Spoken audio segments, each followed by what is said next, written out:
Somewhere deep in the city of Yharnam, behind doors that most hunters never open, the Grand Cathedral holds answers to questions the game never fully asks. Before I move forward, I'm counting on you to support my channel by clicking that tiny subscribe button so that we can spread these amazing videos to folks like you around the world. Thank you. So, this video came together over a pretty long time. I've been sitting on notes about the Grand Cathedral for months, going back and forth between item descriptions, NPC dialogue, and the layout of the building itself. What I really wanted to do was tell the story of this place from the ground up, starting not with the bosses or the fights, but with the people who built the institution that the cathedral represents. One choice I made early on was to de-emphasize Vicar Amelia as a combat encounter, and instead treat her almost entirely as a narrative figure. She's one of the most important characters in the game's lore, but most videos lead with her boss fight. I wanted to lead with her humanity instead. The structure here moves roughly through time, from the founding of the Healing Church to what the Grand Cathedral had become by the night you arrive in Yharnam. I've tried to flag where I'm reading between the lines, because a lot of this is interpretation, built on fragments. Alright, let's go. Chapter 1. The Church before the Cathedral. The Healing Church did not begin with grand architecture. It began with an idea. And like most ideas that eventually calcify into institutions, the original version of it was far more open, far more curious, and far more dangerous than anything that came after. The church grew out of the discovery made beneath Bergenworth, a discovery that its founders believed could change the nature of human existence entirely. That discovery was contact with beings of an entirely different order of intelligence and physicality, entities the game calls the Great Ones. What the early scholars found in those subterranean ruins was not just knowledge, it was a new direction for the species, or at least that is how they chose to interpret it. The founding figures of the Healing Church were students of Master Willem, the head of Bergenworth College. Willem himself was not interested in the church as it eventually formed. He had his own philosophy, one that prioritized the expansion of the mind over the transformation of the body. But some of his students disagreed. They believed that physical change and bodily ascension were the path forward, not mere intellectual growth. Chief among these dissenters was a man named Lawrence. Lawrence would go on to become the first vicar of the Healing Church, and his choices in those early years set nearly everything in motion that the player eventually inherits on the night of the hunt. The split between Bergenworth and what became the Healing Church is one of the most important fractures in the entire lore. It was not simply a disagreement about method, it was a disagreement about what humanity was for. Willem believed that eyes, a symbol of insight and perception in Bloodborne's language, were to be accumulated through the mind. More eyes meant greater perception, greater awareness of things beyond the human scale. Lawrence and his followers agreed about the destination, but chose a different vehicle. They chose blood.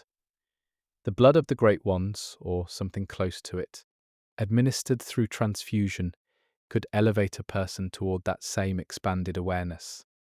That was the theory.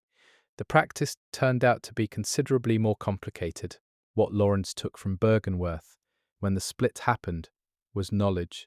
Specifically, the knowledge of how to process and administer what the church would come to call the old blood. The precise nature of this substance is never fully explained in the game, and that ambiguity is one of the things that makes Bloodborne so enduring as a piece of fiction. The old blood seems to be, at minimum, something derived from the remains or essence of a Great One found deep beneath Bergenworth.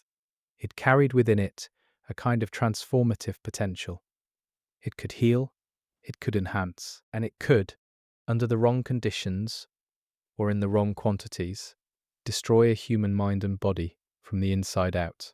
The early church used this blood cautiously, or at least cautiously by the standards of people who were already doing something that most of the world would have considered profoundly reckless. The initial recipients of blood administration were the sick, the injured, the dying. There is genuine evidence in the lore that the blood worked as advertised in these early cases. It healed wounds that should have been fatal. It restored function to bodies that had ceased to function. Yharnam's population began to grow and to prosper under the care of the church, and Yharnam itself began to grow into a city of pilgrims, people who came from across the known world to receive the gift of the blood. This early period is the one the city of Yharnam still memorializes in its architecture.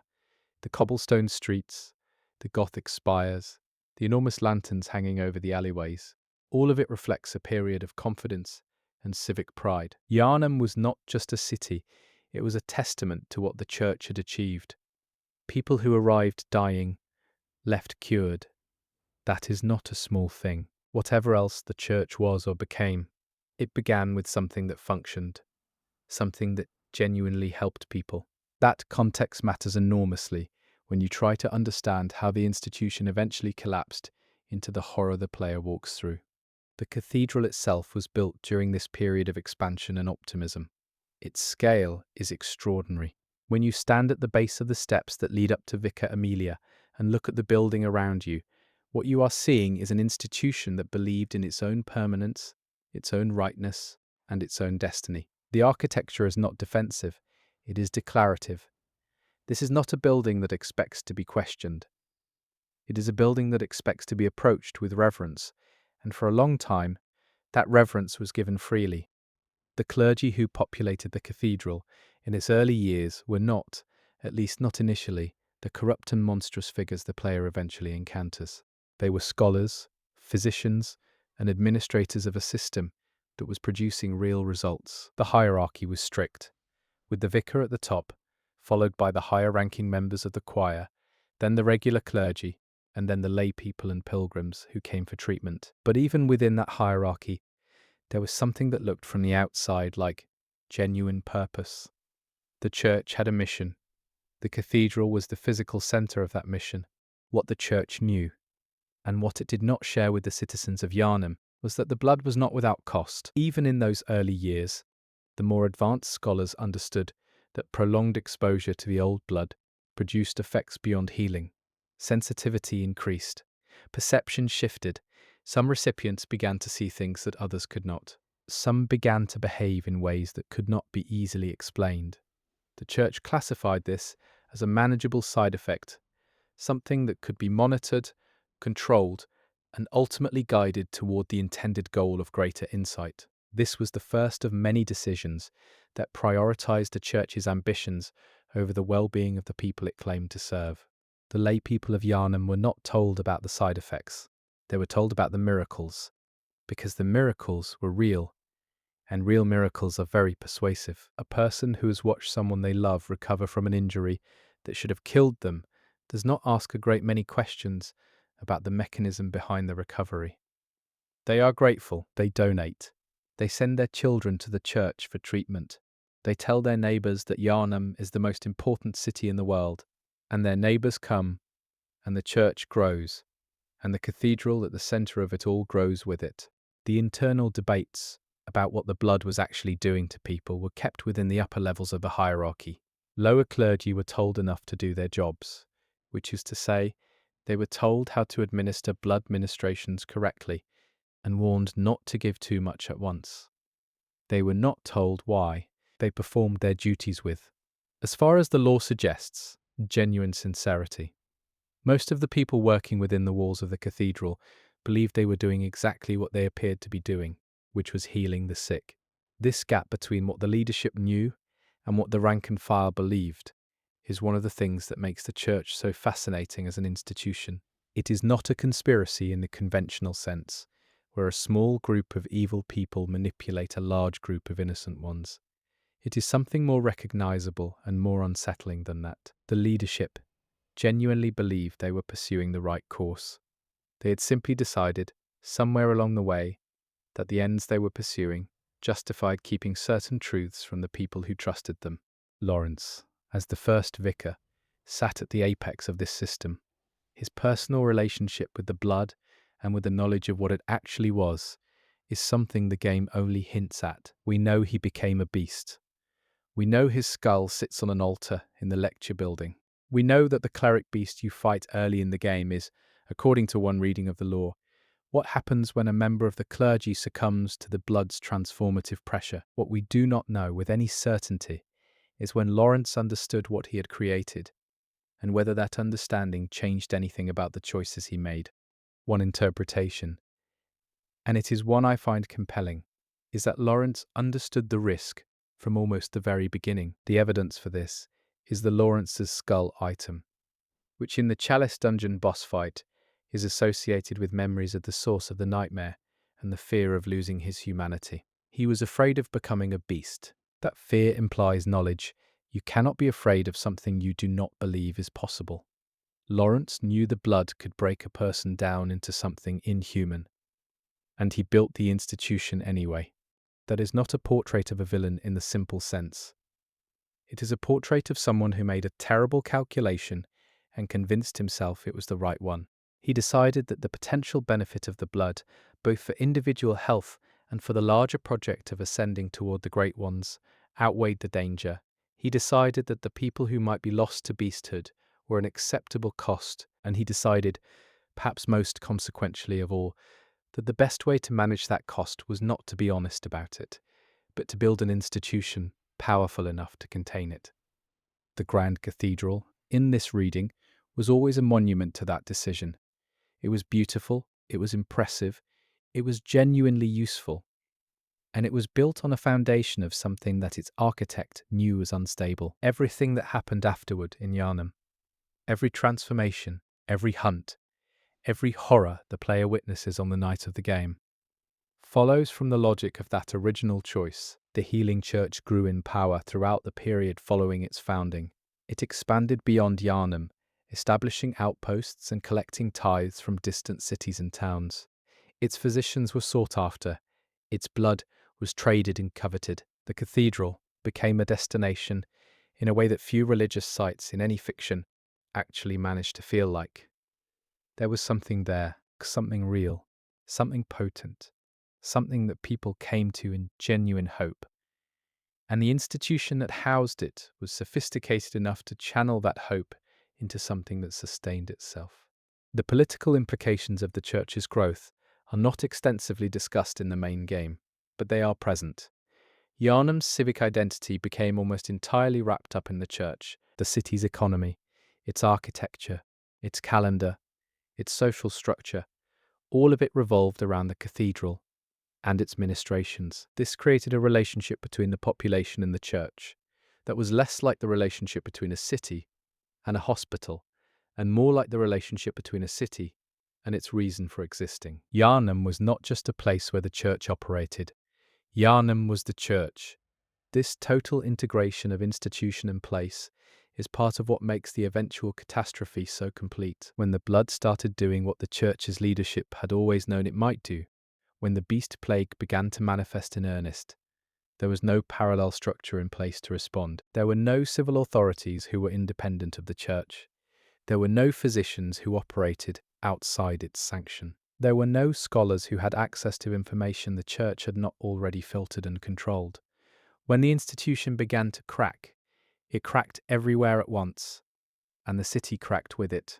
The earliest cases of what we might call full beasthood, the transformation of a human being into a creature of fur and rage and enormous physical power, were handled quietly by the church. They were handled as anomalies, as failures of the dosing protocol, as individual tragedies rather than as evidence of a systematic problem. The affected individuals were contained, studied, and in most cases destroyed. The research generated by those early cases was folded back into the church's internal knowledge base. The population was told nothing.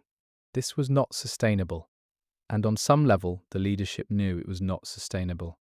But institutional inertia is a powerful force. The system that had been built generated enormous rewards for the people who ran it, not just in material wealth, but in the sense of purpose and significance that comes from believing you are at the center of something important. Dismantling it, or even reforming it in any serious way, would have required admitting things that the leadership was not prepared to admit.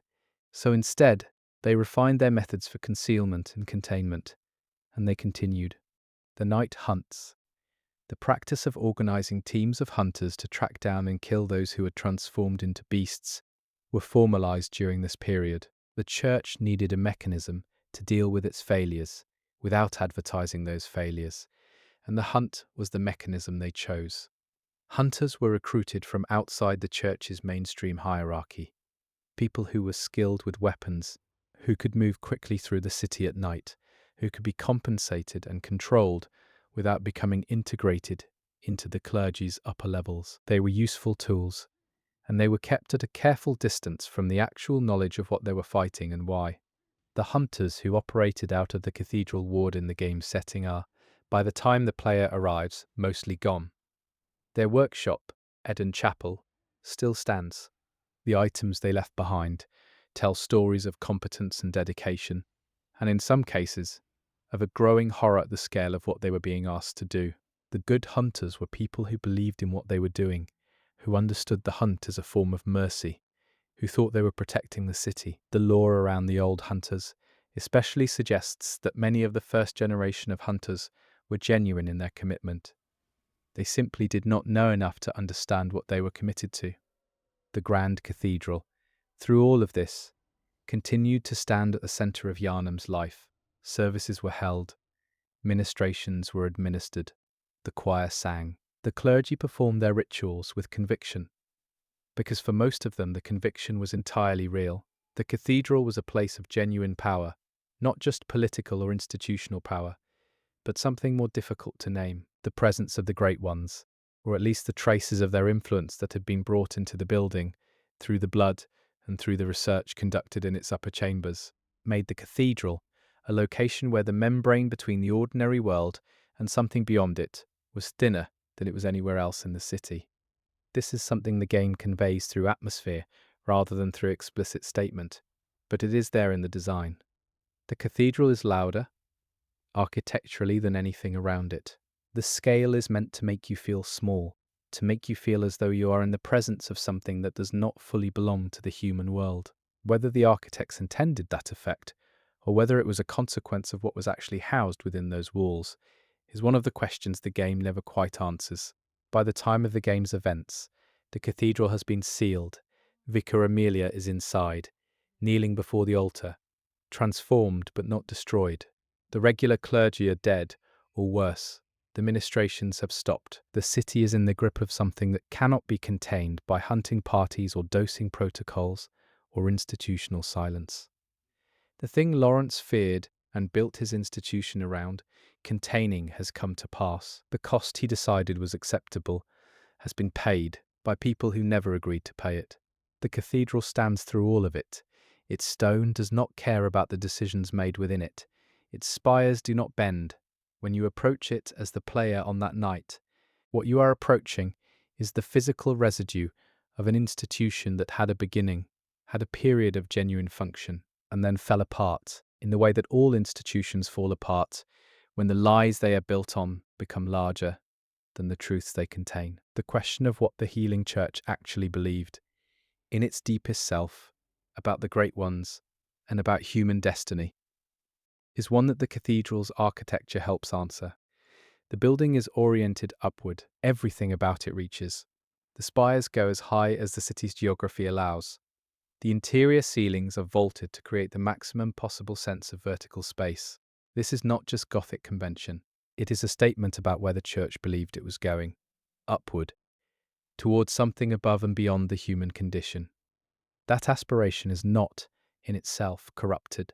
The desire to understand things larger than yourself, to reach toward knowledge and experience that transcends ordinary existence, is one of the most recognizable human impulses. The healing church, in its own broken way, was pursuing something real. The tragedy of it is not that it was wrong to reach, but that it chose methods that destroyed the very people it claimed to be elevating. It reached upward and stepped on everyone beneath it to do so. The founding scholars are mostly names in item descriptions by the time of the game, figures who are defined more by what they left behind than by who they were. Lawrence is a skull and a memory, but the institution he built is still standing, still shaping everything the player moves through on the night of the hunt. That is what institutions do. They outlast the people who made them. They carry the decisions of their founders forward in stone, and practice and bureaucratic inertia long after the founders are gone, and long after those decisions can be revisited. The Grand Cathedral is the most complete surviving expression of Lawrence's original vision. It is enormous, beautiful, functional, and built on a foundation it could not survive. Everything that happened within its walls after that foundation was laid was in some sense inevitable. Not because inevitability is a real thing in history or in fiction, but because the pressures built into the original design eventually express themselves. Blood that transforms will transform. Knowledge that is withheld will eventually demand expression. People who are used as instruments without their consent will eventually become something other than what the institution intended. The priests who served in the cathedral's final days, the ones who became the huntsmen and the undead clergy the player fights, were not evil people who chose a monstrous path. They were people caught in a system that had outgrown any individual's ability to control it, administered a substance they did not fully understand, and experienced consequences that the institution's founders had classified as acceptable risks. They are, in a sense, the final cost of Lawrence's calculation. They are what it looks like when the margin for acceptable losses runs out. Standing at the base of the cathedral steps and looking up at it with all of this in mind, you see something different than you do on your first playthrough. It is not just a boss area. It is the physical form of a decision, made by a man who was afraid of losing his humanity and who built something enormous to manage that fear, knowing it might not be enough, and choosing to build it anyway. The scale of the cathedral is the scale of Lawrence's ambition and of his denial. The height of its spires is proportional to the distance between what the church told the world and what the church actually knew.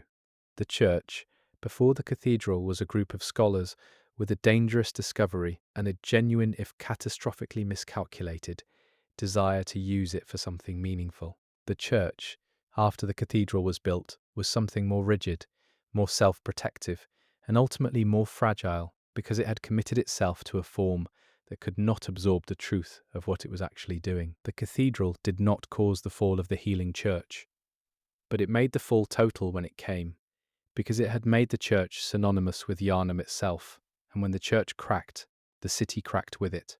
This is the context within which everything else in the cathedral story takes place. The figures we will meet in the chapters ahead, Vicar Amelia, the choir, the celestial emissaries, the unspeakable thing in the upper levels, all of them exist within this structure. All of them are, in different ways, expressions of the logic that Lawrence embedded in the institution, when he chose the blood over honesty, ambition over transparency, and assent over the welfare of the people he was supposedly serving. The cathedral was built to last, and it did last. It simply could not survive what it was built to contain. That is almost always how it goes. The founding of the Healing Church is not a story about villainy. It is a story about an institution that was given an enormous power and an enormous responsibility, and that handled both of them in the way that institutions generally do, which is to say, imperfectly, self-servingly, and with a great deal of genuine conviction that the imperfect and self-serving choices were somehow still the right ones. The people at its centre believed in what they were doing. That belief is what makes it a tragedy, rather than just a cautionary tale. The blood that built Yharnam is the same blood that destroyed it. The cathedral that was the city's greatest achievement was also, in the end, its coffin, and the vicar who knelt at the altar on the night of the hunt, transformed beyond recognition, but still reaching, still praying, still caught in the posture of devotion, is the most complete symbol of what the institution ultimately produced. Something that wanted to ascend, something that was destroyed by the means it chose for ascending, something that kept reaching even after reaching had become impossible. That is where the story of the Healing Church begins, with a man, a blood, a building, and a decision that he knew was dangerous, and made anyway. Everything else follows from that moment, with the logic of a stone rolling downhill. The Grand Cathedral is where that stone came to rest. And when you walk through its doors as the player, you are walking into the final resting place of that original decision, in all its beauty and all its ruin. The first chapter of this place's history ends not with a collapse, but with a construction, with hammers and stone, and the sincere belief that what was being built would stand forever. The Grand Cathedral was completed. The congregation filled its nave. The choir sang in its upper reaches, and somewhere beneath all of that beauty and all of that sincerity, the thing that would unmake it was already present, baked into the foundation, waiting with the patience of something that does not need to hurry because it knows what is coming. The church before the cathedral was alive with possibility. The church that built the cathedral had already, in the most important ways, decided what it was. It had decided to build rather than to question, to grow rather than to examine, to reach rather than to understand. It had decided that its destination justified its methods. That decision is engraved in every stone of the Grand Cathedral. You can read it in the architecture if you know what you're looking for. And now you do. Chapter 2. Vicar Amelia and the Weight of the Oath. The first thing the game tells you about Vicar Amelia is her body. She is the boss that guards the cathedral, the creature that blocks your path to the rest of Yharnam's story. And in pure mechanical terms, she is a massive white wolf creature of tremendous speed and aggression that will kill you many times before you learn her patterns well enough to survive her. That is the first introduction. The second introduction, which requires a specific item and a specific action, is much more interesting and much more sad. If you possess the tonsil stone, or more precisely, if you use the mementos from the NPC Alfred at the right moment, and then interact with Amelia's remains after the fight, you hear her speak. She is in the middle of transforming, caught between what she was and what the blood has made her, and she uses whatever remains of her human consciousness to recite a prayer. That prayer is about light, about the old blood, and about the oath she has sworn to see things through to the end.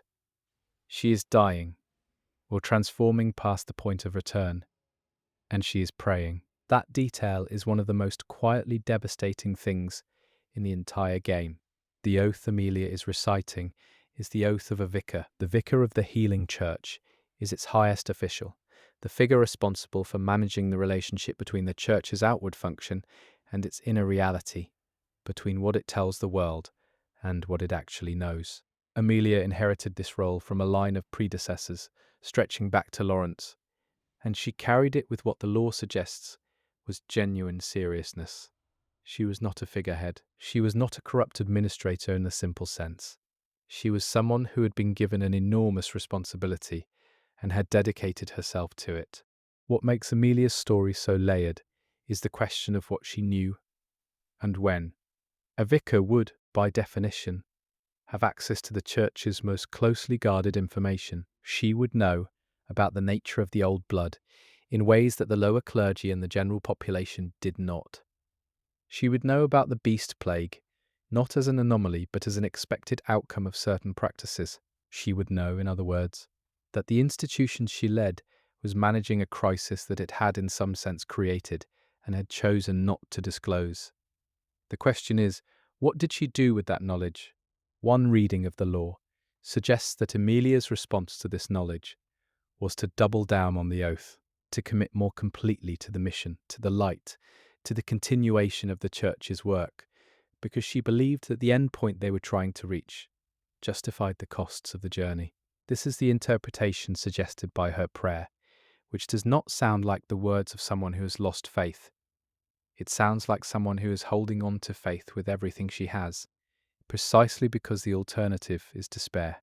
Amelia would have been leading the church during the period in which the beast plague became impossible to contain through normal hunting operations, the period in which entire districts of Yharnam began to be lost, in which the forbidden woods had to be closed, in which the night hunts became longer and bloodier and less effective. She was at the helm when the ship started going down, and the question of how she responded to that reality is something the law lets you assemble from fragments rather than telling you directly.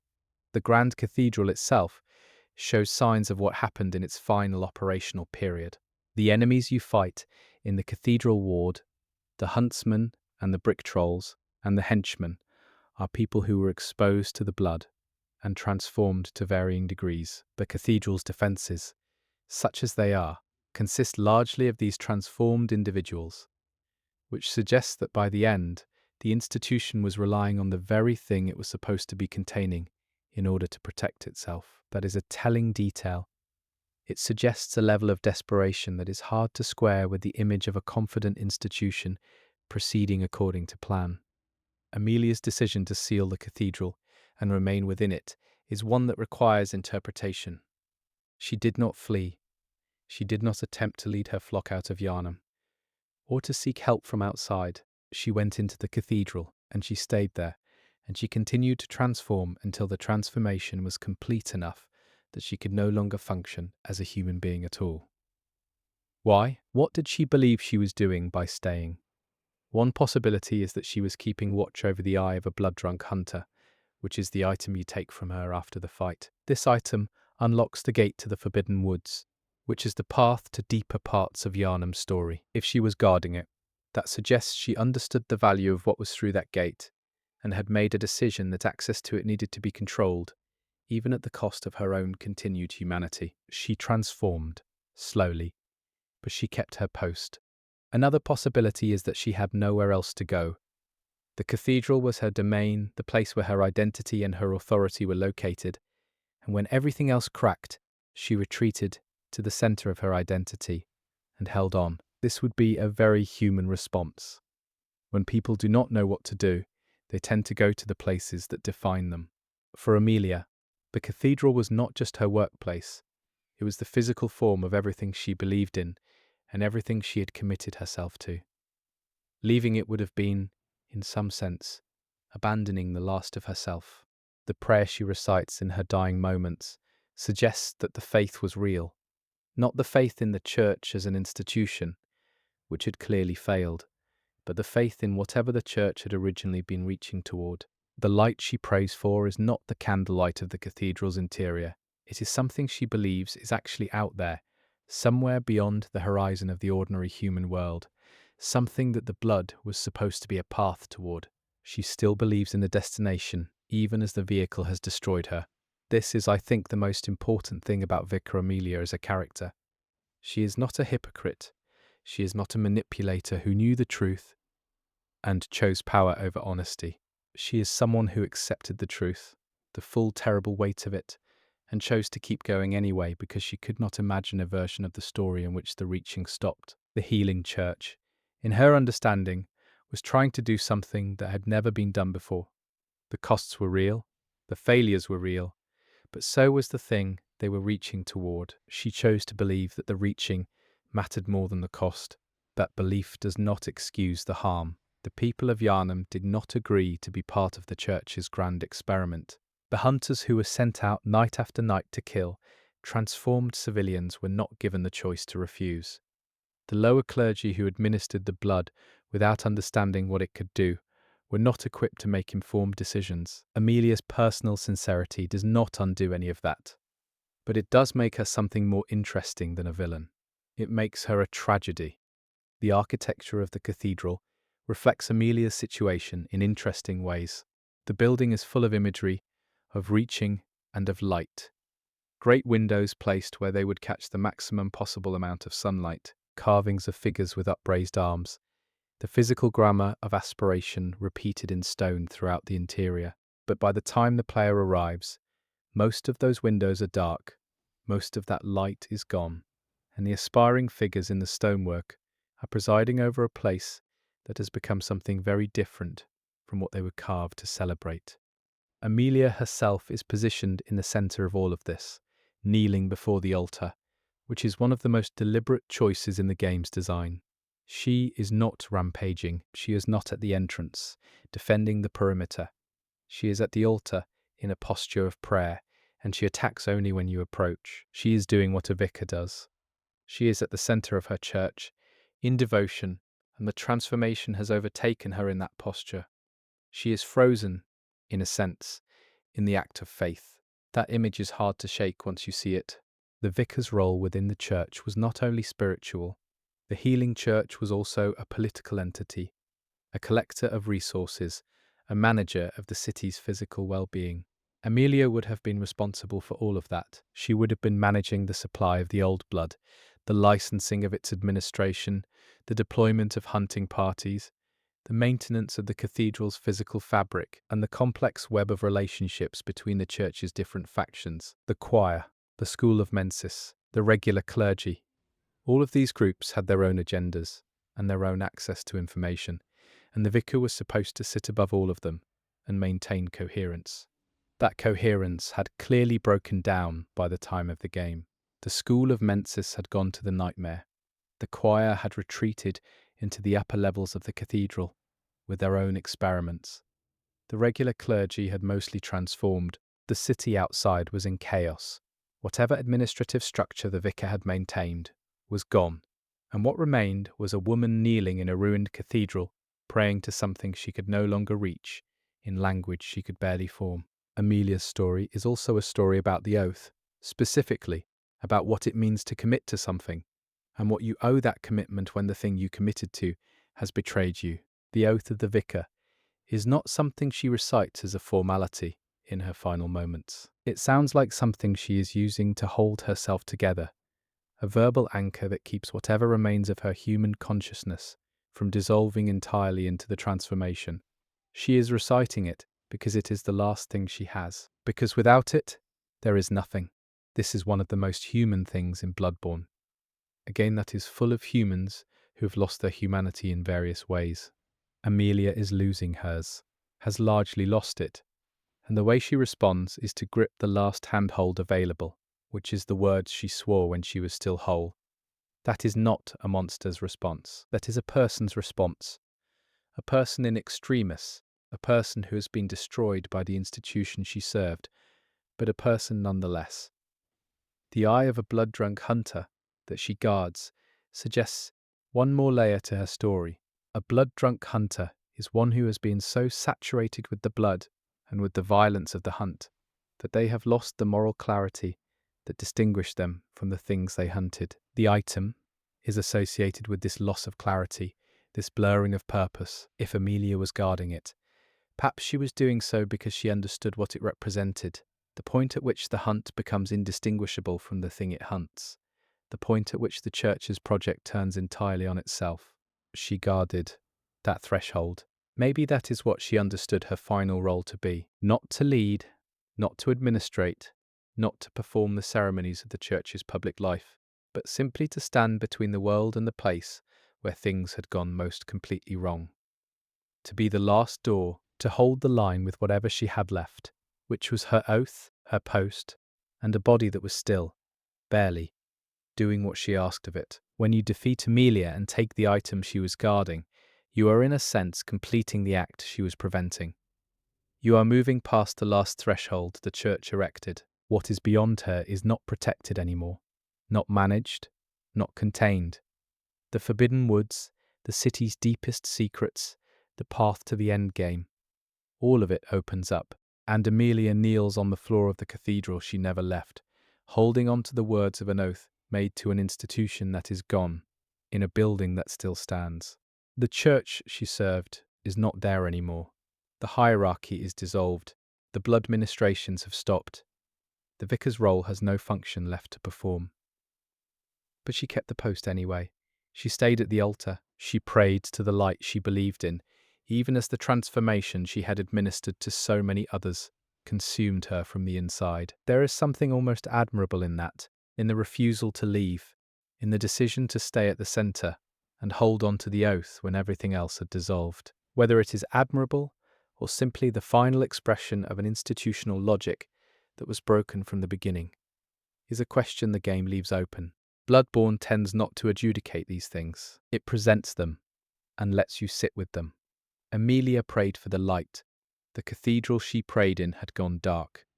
The blood she administered was the thing that darkened it. And she stayed, and she prayed, and she transformed, and she held on to the words until the words were all she had. That is Vicar Amelia. That is what the Grand Cathedral produced at its summit. Not a monster in the simple sense, not a saint in any sense.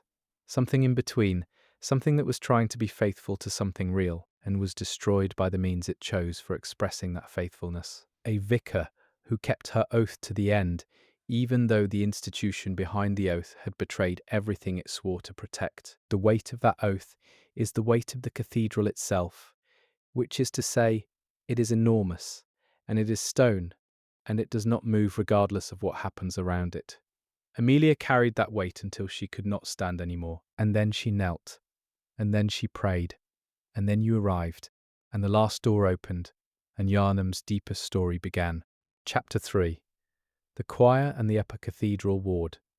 Above the main body of the Grand Cathedral, accessible through a locked door that most players find only after the game has already thrown most of its mysteries at them, is the Upper Cathedral Ward. This section of the building is one of the most deliberately unsettling areas in a game that is almost entirely composed of deliberately unsettling areas. It feels different from the rest of the cathedral, not just because of its enemies and its layout, but because of what it implies about the institution that built it. The upper levels of the cathedral were not for the public, they were not for the regular clergy, they were for the choir, and the choir had its own relationship with the old blood and the great ones that went considerably further than anything administered to the citizens of Yharnam. The choir is one of the most opaque factions in Bloodborne's lore, which is saying something in a game where opacity is the primary mode of information delivery. What we know about them comes largely from item descriptions, from the layout of the upper cathedral ward itself, and from the enemies you encounter there. The celestial emissaries and the one reborn of the nightmare are associated with the choir's research. The Orphan of Kos and the deeper Chalice dungeon lore gestures toward the extremity of what the choir was willing to do in pursuit of contact with the Great Ones. The choir's core project, as best the lore allows us to reconstruct it, was direct communion, not the mediated, blood-administered elevation that the Church offered to the general population, but actual, unmediated contact with the Great Ones themselves. They were trying to force a connection that the Great Ones may or may not have been willing to make, and they were using the bodies and minds of their members as instruments for doing so. The Upper Cathedral Ward is what that project looked like in physical space. The enemies in the Upper Cathedral Ward are among the most disturbing in the game, not because of their aggression or their difficulty, but because of what they used to be. The brain-like creatures that float and pulse in the upper chambers are, the lore suggests, members of the choir who have advanced their connection to the Great Ones to a point beyond human recognition. They are not beasts in the way that Amelia is a beast. They have not transformed through excess of blood. They have transformed through excess of contact, through exposure to something that human minds and bodies were not built to sustain. This distinction between beast transformation and ascension transformation is one of the things the Upper Cathedral Ward establishes most clearly. The Church's mainstream problem was the beast plague, the transformation of humans into feral, violent creatures through overexposure to the old blood. That was the crisis the hunters were organized to manage, but the choir was dealing with a different kind of transformation, one that did not produce violence or feral behavior, but that produced something equally inhuman, a detachment from the ordinary human world that looked, from the outside, like transcendence, but was functionally indistinguishable from dissolution. The celestial emissaries are the end state of this process in the regular members of the choir. They are small, blue-grey creatures with oversized heads that move in groups and are individually not very threatening. They are trying to communicate, or at least that is one way to read their behavior. They are reaching towards something. They are always reaching.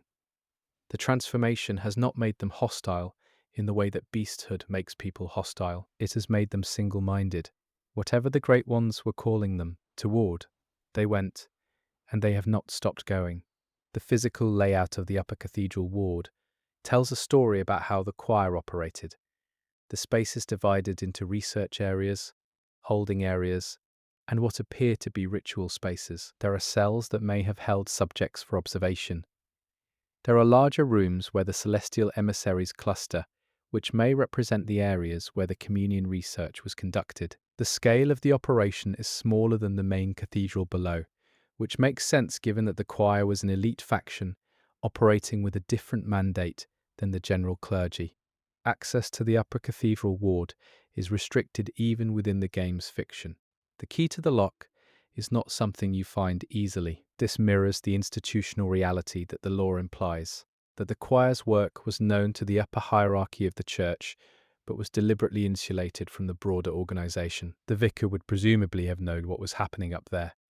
Whether the vicar sanctioned it or simply chose not to intervene is another of those questions the law does not answer directly. The choir's experiments with the Great Ones appear to have included the use of the One Reborn, which appears in the Nightmare of Mensis as a boss. The One Reborn is a composite creature, built from parts of human bodies, and its connection to the choir's research into forced contact with the Great Ones is suggested by its placement in the nightmare and by certain item descriptions that link the school of Mensis and the choir in their shared pursuit of the same goal, approached by different means. Both groups wanted contact. The choir was working from the cathedral end, and Mensis was working from the nightmare end, and both of them produced results that were, to put it mildly, not what they intended. The choir's knowledge of the Great Ones was more advanced than that of any other faction within the church. They had access to the research conducted in the deepest chalice dungeons, research that involved direct contact with the physical remnants of Great Ones, and with the kin they had left behind. The chalice dungeon bosses, particularly those in the defiled and greatest chalices, represent the extreme end of what the choir had encountered and catalogued. They knew more than the regular clergy. They knew more, arguably, than was good for anyone, including themselves. One of the most significant things associated with the choir's work is the eye rune, the insight mechanic that Bloodborne uses to represent your character's expanding awareness of the world's hidden layers. Insight in the game literally changes what you perceive. With enough of it, you can see creatures that would otherwise be invisible, understand things that are otherwise incomprehensible, and access areas that are otherwise sealed. The choir's project was, in a sense, a systematic attempt to accumulate insight, to force the expansion of perception through methods that were more direct and more extreme than simply playing the game naturally. The eyes on the inside, a phrase associated with the old adage, repeated by several characters in the game, including the doll and Murgo's wet nurse in certain contexts, captures the choir's core aspiration. They were trying to gain eyes, not physical eyes, but the capacity for perception that in Bloodborne's cosmology is represented by eyes, the ability to see the hidden layers of reality that the Great Ones exist within.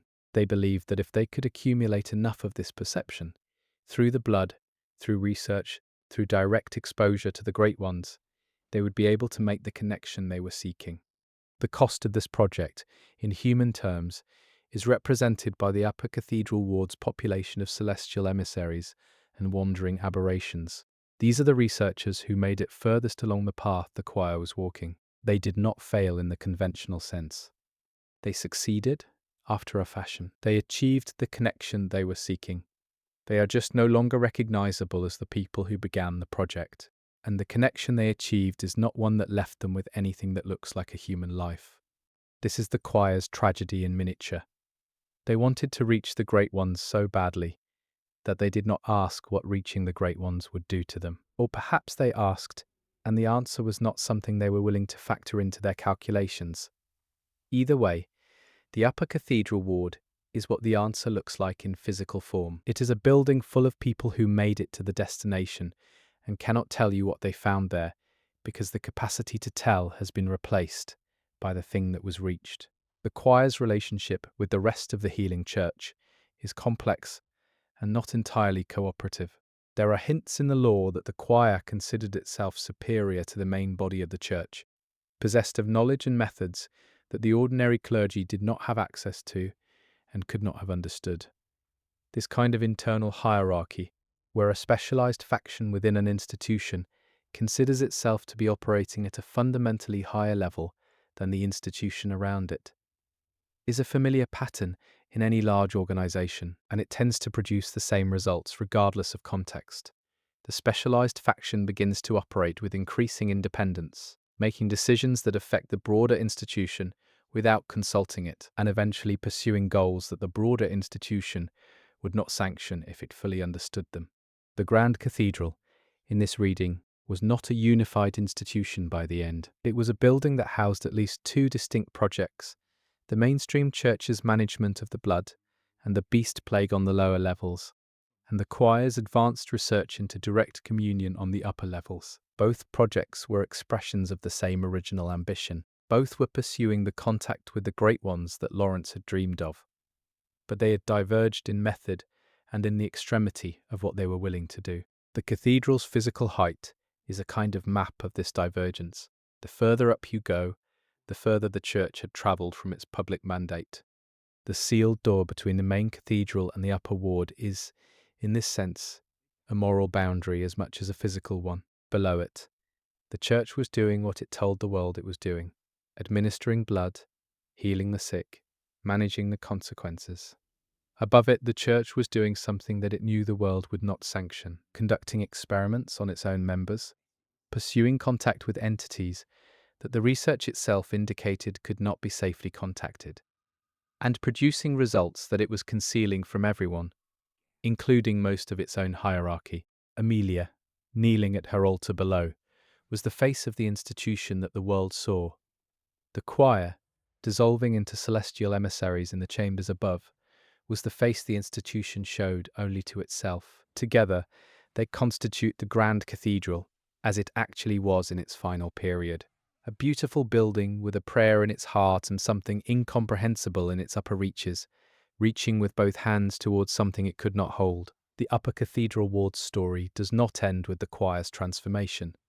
The research they conducted, the knowledge they accumulated, the connections they made, all of it persists in the building, even after the researchers themselves are gone. The Cosmic Eye Watcher badge, which allows you to purchase certain items from the Bath Messengers, is found in the upper ward and is associated with the choir's work.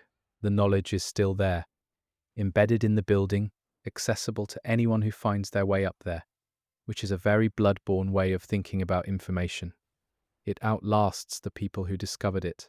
It waits, in the dark, for the next person to arrive and pick it up. Chapter 4. The Blood and the City Below. Yharnam does not begin at the cathedral. It begins in the streets, in the alleyways, in the houses of people who administered blood to each other as casually as medicine, who accepted the church's ministrations as a natural part of community life, who built an entire civilization around the assumption that the blood was what the church said it was. The Grand Cathedral sat at the top of this civilization, but the civilization itself was built from the bottom up, by people who had no idea what was in the foundation. The city of Yharnam, as you encounter it on the night of the hunt, is already largely gone. The streets are full of people who have transformed, or are transforming, who carry torches and weapons, who form mobs that attack anything that moves differently from them, who have organized themselves in the way that frightened communities organize themselves in crises. They are not purely victims. Some of them are doing terrible things, but the law is careful to establish that most of them began as ordinary people, people who took the blood because it helped, who sent their children to the church for treatment, who participated in the night hunts as a civic duty. The blood's effect on the general population was different from its effect on the clergy or the choir.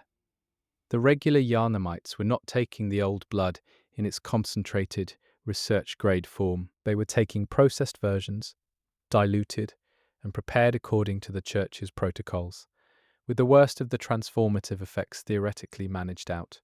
For most people, for most of the city's history, this worked well enough. The healing was real. The side effects were manageable. The occasional case of beast transformation was handled by the hunters, classified as an anomaly, and explained away. The escalation happened gradually, and then all at once. The law does not give us a precise timeline for when the beast plague moved from something the church could manage to something that could not be managed, but it suggests that the tipping point was related to the church's increasing use of the blood in more advanced and concentrated forms as their research deepened. The stronger the blood they administered, the more powerful the healing, and the more powerful the transformation risk. As the church pushed the boundaries of what the blood could do, the consequences expanded proportionally. By the time of the game's events, entire districts of Yharnam have been consumed. The areas you move through in the early game, central Yharnam and the cathedral ward, represent the parts of the city that are still technically under the church's nominal management. The areas beyond, the Forbidden Woods, the fishing hamlet, the distant corners of the map, represent places where that management has ceased entirely. The Forbidden Woods, in particular, is a place where people were sent when their transformation became too advanced to hide, where families brought relatives in the night and left them, where the church's failures accumulated out of sight. The people who formed the mobs you fight in central Yharnam are, in a very real sense, the direct inheritors of the church's choices. They transformed because they took the blood. They took the blood because the church gave it to them and told them it was safe. They hunted because the church organized the hunts and told them it was necessary. And now the hunt has turned on itself, because the thing they were hunting was always, at some level, themselves. The blood that made them hunters also made them prey. The church that organized their communities also organized their destruction. This is the cycle that Bloodborne's central narrative is built around, and the Grand Cathedral is the hub of the wheel. Everything rotates around it. The blood comes from there. The authority to conduct the hunts comes from there. The classifications that determine who is a monster and who is a hunter come from there. When the cathedral sealed itself and Amelia stopped her ministrations, the wheel kept spinning, but there was nothing at the centre to guide it anymore. The hunts continued, because the hunters had internalized the logic of the hunt so completely that they did not need direction. The mobs formed because frightened people form mobs when they believe they are under threat. The city burned, because once a city starts burning, it tends to continue. The relationship between the cathedral and the city below it is visible in Yharnam's physical design. The cathedral is elevated, literally higher than the city around it, connected to the streets below by a series of steps and paths that create a clear visual hierarchy. Looking up from central Yharnam, you can see the cathedral spires above you. Looking down from the cathedral ward, you can see the rooftops of the lower city spread out beneath you. This geography mirrors the institutional relationship. The cathedral looked down at the city. The city looked up at the cathedral. Each understood the other in terms of that vertical relationship. The Great Bridge that connects the different sections of central Yharnam is one of the most evocative locations in the game. It is where the player's first encounter with a beast clergyman happens, where the scale of the transformation crisis becomes fully visible for the first time. Standing on that bridge, with the burning city on all sides, and the cathedral visible in the distance above, you have a complete picture of what Yharnam is on the night of the hunt, a city being consumed by something that came from the building it was built to worship. The lower city story is also a story about what happens to communities when the institutions that organize them fail completely and suddenly. The people of Yharnam did not receive an announcement that the church had failed, that the blood was responsible for what was happening to them, that the night's hunts had been a mechanism for concealing a systematic problem, rather than addressing it. They woke up one night to find that their neighbors were transforming, that the hunters were overwhelmed, that the cathedral had gone silent, and they responded the way people respond to catastrophe, without adequate information or leadership. They found each other, they armed themselves, and they started burning things. The lanterns that light central Yharnam, the church's signature civic infrastructure, are one of the details that grounds the city's story in something recognizable. The church put those lanterns there. The church maintained them. The church was for a long time the reason Yharnam streets were lit at night, which was no small thing in an era when darkness was genuinely dangerous. Those lanterns burning in the streets on the night of the hunt are a kind of institutional memory. The church is gone, the vicar has transformed, the clergy have mostly died, but the lanterns are still on, still doing the job they were installed to do.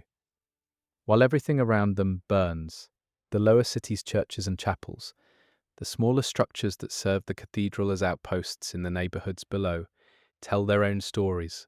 Eden Chapel, which serves as the safe haven for survivors in the early game, is one of these. It is a small building, scaled for a neighborhood rather than for a city, and by the night of the hunt, it has been repurposed from whatever function it originally served, into a shelter for people who have nowhere else to go. The NPCs who take refuge there are the human residue of the city's collapse, survivors who have managed to avoid transforming, at least for now. What you do with those survivors matters in the game's story, though it does not resolve into anything neat.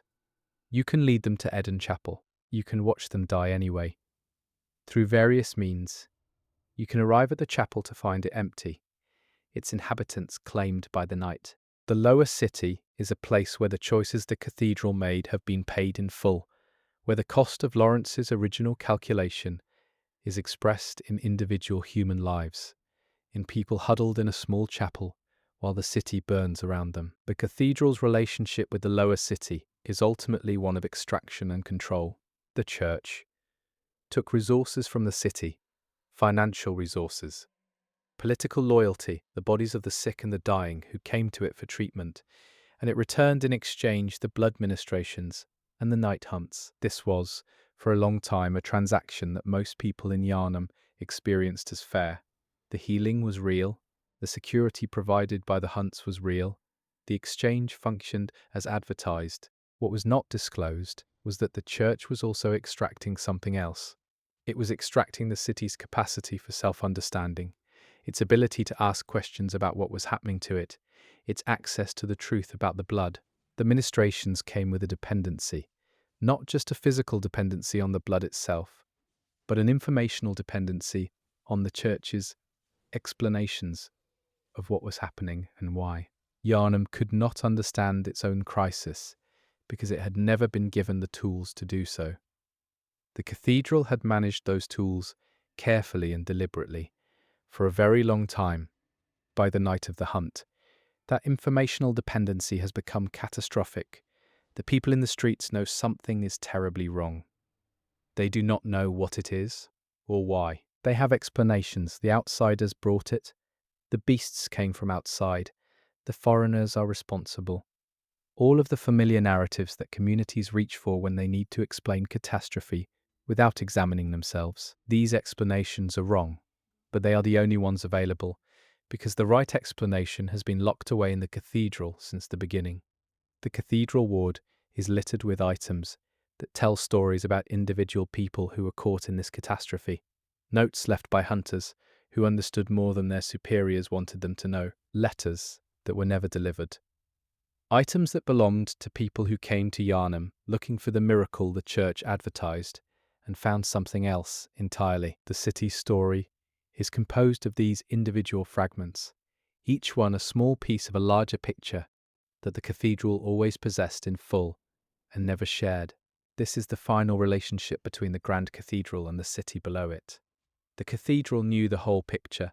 The city knew only pieces. The cathedral's knowledge was what gave it authority, and the exercise of that authority required maintaining the informational asymmetry that was its source. When the cathedral sealed itself and went silent, the city was left with pieces of a picture and no center to organize them around. The burning, the mobs, the hunt that turned on itself, all of that is what pieces of a picture look like when the center is gone. The lower city is not a symbol of failure in the sense that the people in it failed. They did what people do in the circumstances they were given, with the information they had access to, within the institutional structures that organized their lives. The failure is not theirs. The failure belongs to the building on the hill, which had the information, had the authority, and chose to use both in service of a project that consumed the city rather than elevating it. Yharnam built the cathedral burned Yharnam. That is the relationship in its simplest form. The rest is detail, extraordinary, tragic, and endlessly interesting detail. But that is the core of it. A city gave everything to an institution. The institution took what it needed and gave back what it chose to give. And when the giving stopped, the city had nothing left to stand on, because everything it had used to build itself had already been given away. The streets of central Yharnam, on the night of the hunt, are what that transaction looks like when it is fully complete. The lanterns are still on, the cathedral is still standing, and the city is burning. Chapter 5. The night of the hunt and what remains. The night of the hunt that the player enters at the beginning of Bloodborne is not an ordinary hunt. The game establishes this quickly through the behavior of the NPCs, the scale of the transformation visible in the streets, and the absence of any functioning institutional authority. This is not the church managing its beast problem through the usual mechanisms. This is the end of the mechanisms. This is what comes after the systems designed to contain the crisis have themselves been consumed by it. The hunter, you players, arrives from outside Yharnam, drawn there by a contract and in need of the blood for reasons the game only partially explains. You have no prior relationship with the healing church. You have no stake in its authority or its narrative. You are an outsider, walking into the final night of a city that has been building toward this for a very long time. And the story you assemble as you move through it is constructed from the wreckage of all of the histories we have been discussing. The Grand Cathedral, in this context, is not a destination. It is a waypoint.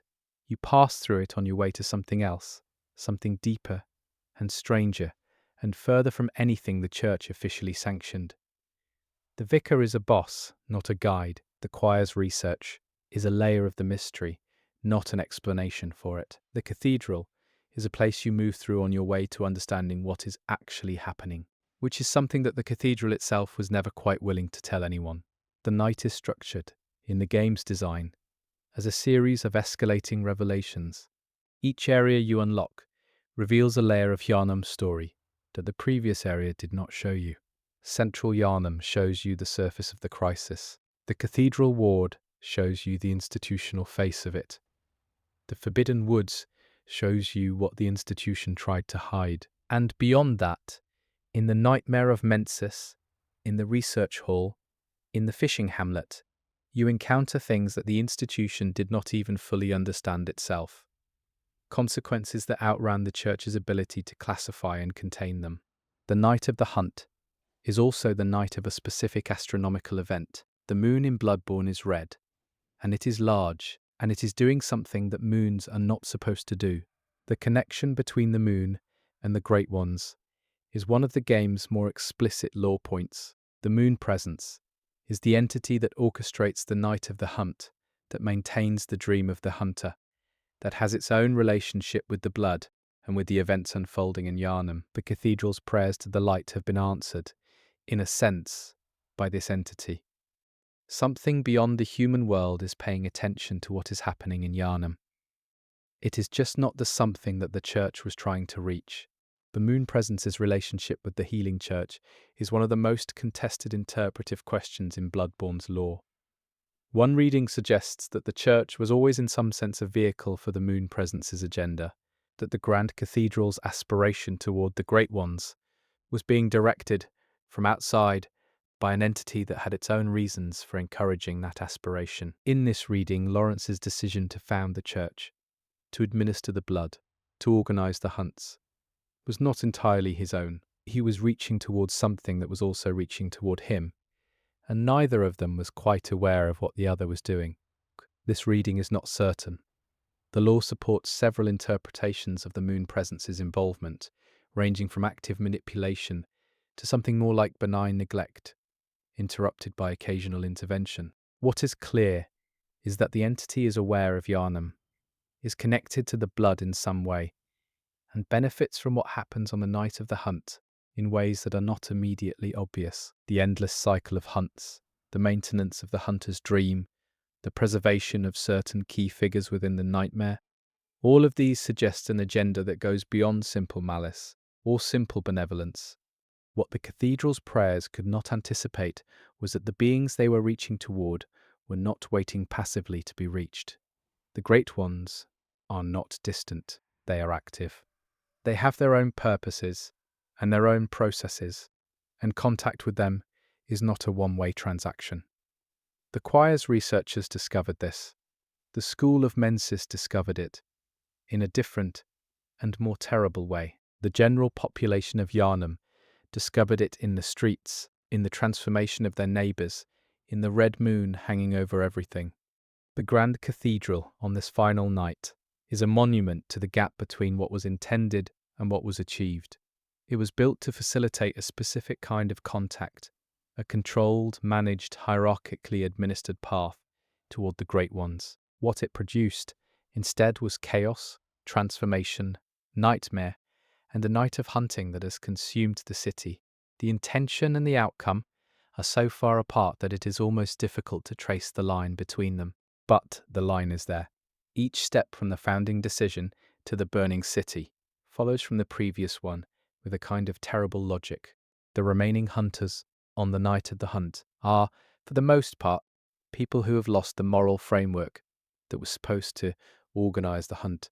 The blood-drunk hunters, figures like the Henrik who attacks you in the Forbidden Woods, are hunters who have been saturated with the blood and the violence, to a point where the distinction between hunting beasts and hunting anything that moves has dissolved. They are not evil in any meaningful sense. They are people who have been consumed by the tool they were given, who cannot stop doing the thing they were trained to do, even when the context that gave that thing meaning has disappeared. There is a version of this in every institution's collapse. The people who were good at the institution's primary function do not always know what to do when the institution itself is gone. Hunters hunt. That is what they were trained for, what they were organized around, what they were compensated and respected for. On a normal night, that training had a context and a purpose. On the final night, the context is gone and the purpose is dissolved, and the hunters are still hunting because that is all they know how to do. The cathedral's silence on this night is almost more disturbing than anything happening in the streets below it. A functioning vicar would be issuing directives. A functioning hierarchy would be deploying resources. A functioning institution would be doing something, even if that something was inadequate to the scale of the crisis. Instead, there is nothing. The doors are sealed, the bells are not ringing, the prayers are inaudible. The institution that organized the city's response to exactly this kind of crisis is not responding, because the crisis has consumed the institution itself. This silence is part of what makes Bloodborne's atmosphere so effective. The horror is not only in the monsters, it is in the absence of the structures that are supposed to respond to the monsters. The absence of authority in a crisis is its own kind of horror. The existential panic of discovering that the thing you believed would protect you is itself gone. Yharnam's citizens are experiencing that horror in its most complete form. The church that organized their lives and promised to manage the beast problem is not there. The lanterns are still on, but no one is maintaining them. The cathedral is still standing, but no one is inside who can help. The items left behind by the people who lived through the earlier phases of the crisis tell a story of gradual loss of confidence in the institution, letters that began as formal requests for guidance and ended as desperate appeals. Research notes that started as careful academic work and ended in something that no longer looks like science. Hunter records that document the escalation of encounters with something that the official narrative does not have a category for. The Grand Cathedral story is also the story of these peripheral documents, the paper trail left by people who were trying to understand what was happening and were not given the information they needed to succeed. The architecture of the night is also worth attending to. The red moon, the fog, the silence of the cathedral, the burning in the lower districts.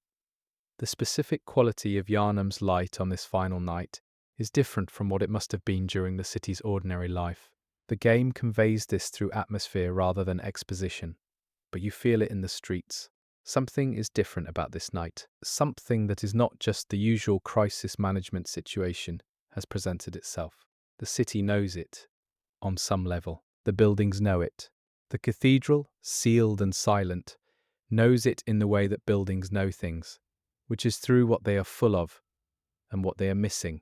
What remains of the Grand Cathedral on this night is its structure, its stone, its altar, its spires. The institution that filled those structures is gone. The vicar is transformed.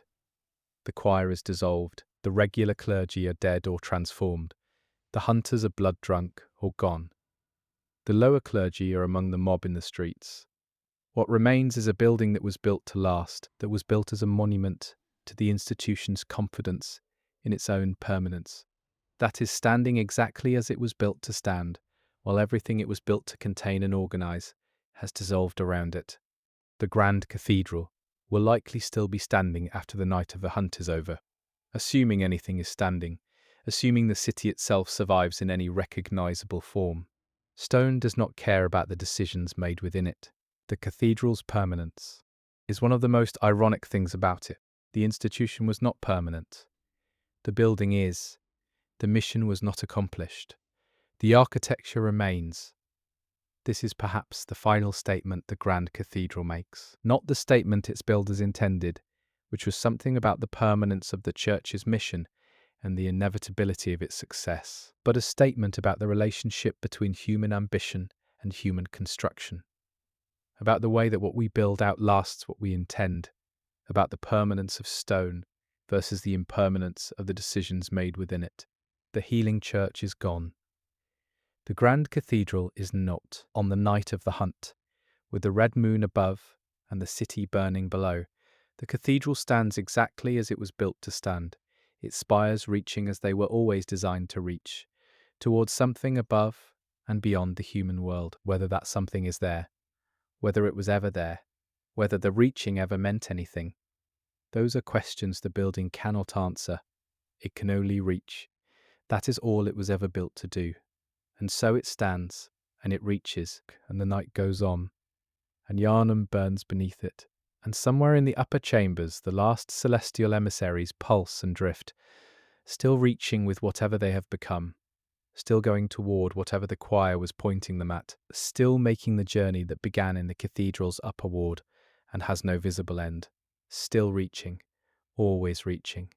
Even now, you said, continue for an additional 8 hours, continue for an additional 8 hours 14. 07 Claude responded, Bloodborne law to fall asleep, to what really happened at the Grand Cathedral. Continued. Chapter 6, The Old Blood and What It Actually Was. There is a question that sits underneath every other question in Bloodborne's law, and it is the one that the healing church spent its entire existence trying to answer, without ever quite getting there. What was the old blood, really? Not what the church told the public it was, not what the item descriptions call it in their careful institutional language, but what it actually was at the level of its nature, its origin, and its relationship to the beings that the church was so desperately trying to reach. The answer, assembled from fragments across the game and its DLC, is stranger and more troubling than anything the church's public theology suggested. The blood first entered the historical record through the discoveries made beneath Bergenworth. What the scholars found there, in the ruins that predated any known civilization, was not a stockpile of blood in any conventional sense. What they found were traces, remnants, the physical residue of beings that had passed through or been buried in those subterranean spaces at some point so far in the past that no record of it existed. The beings who had left those traces were not human. They were not animals. They were, in the terminology the game eventually develops, great ones. Entities whose scale of existence operates at a register that ordinary human perception cannot fully process. The blood that the church eventually called the old blood appears to have been derived from these traces, refined and concentrated through processes that the early scholars developed and that the church subsequently managed and improved upon. The precise mechanism of derivation is not explained in the game, which is consistent with Bloodborne's general approach to technical detail, which is to suggest rather than specify. But the implication is clear enough. The blood that healed the citizens of Yharnam and that drove the clergy towards transformation was, in some meaningful sense, the blood of something that was not human and was not alive in any way that the people administering it fully understood. This origin is important for several reasons. The first is that it explains why the blood worked at all. The healing properties of the old blood were not chemical in the way that ordinary medicine is chemical. They were something more fundamental, a property of the substance that derived from the nature of what had produced it. Great ones are beings of enormous biological and metaphysical complexity, entities that exist partially outside the ordinary physical world, and that interact with reality in ways that human biology does not naturally accommodate. Their blood, or what passed for their blood in the material remains left behind in those ruins, carried that complexity within it. When administered to a human being, it introduced a kind of foreign order, a set of organizing principles that the human body recognized as potent, without being able to fully integrate. The healing resulted from this introduction of foreign order. The old blood imposed a kind of coherence on damaged tissue, a repair function that operated more quickly and completely than the body's own mechanisms. This is why the healing was so dramatic and so persuasive in the early period of the Church's ministrations. It was not subtle. It worked visibly and quickly, and in cases that should not have been recoverable. That quality of the blood was entirely real, and the Church's promotion of it was not, in this respect, dishonest. The blood did what the Church said it did. The transformation risk was also a consequence of this same property. When the blood introduced its foreign order into a human body, the body had two possible responses over time. The first was integration, in which the human system adapted to the foreign influence and achieved a kind of expanded state, greater physical capability, heightened perception, a degree of what the Church called insight. This was the intended outcome. This was what Lawrence and his successors were hoping to produce systematically. The second response was rejection expressed as overexpression, in which the body failed to integrate the foreign order and instead reorganized itself around the most elemental qualities of the source material, producing the beast transformation that the Church spent so much energy trying to manage. The beast transformation, in this framework, is not a failure of the blood, it is a failure of integration. The blood was doing what it was supposed to do. The human system was not capable of accepting it at the level that integration required. What came out of that failure was a creature that was organized around the most animal qualities of the Great One's remnant biology: the physical power, the sensory amplification, the aggression, without any of the higher perceptual faculties that successful integration was supposed to produce.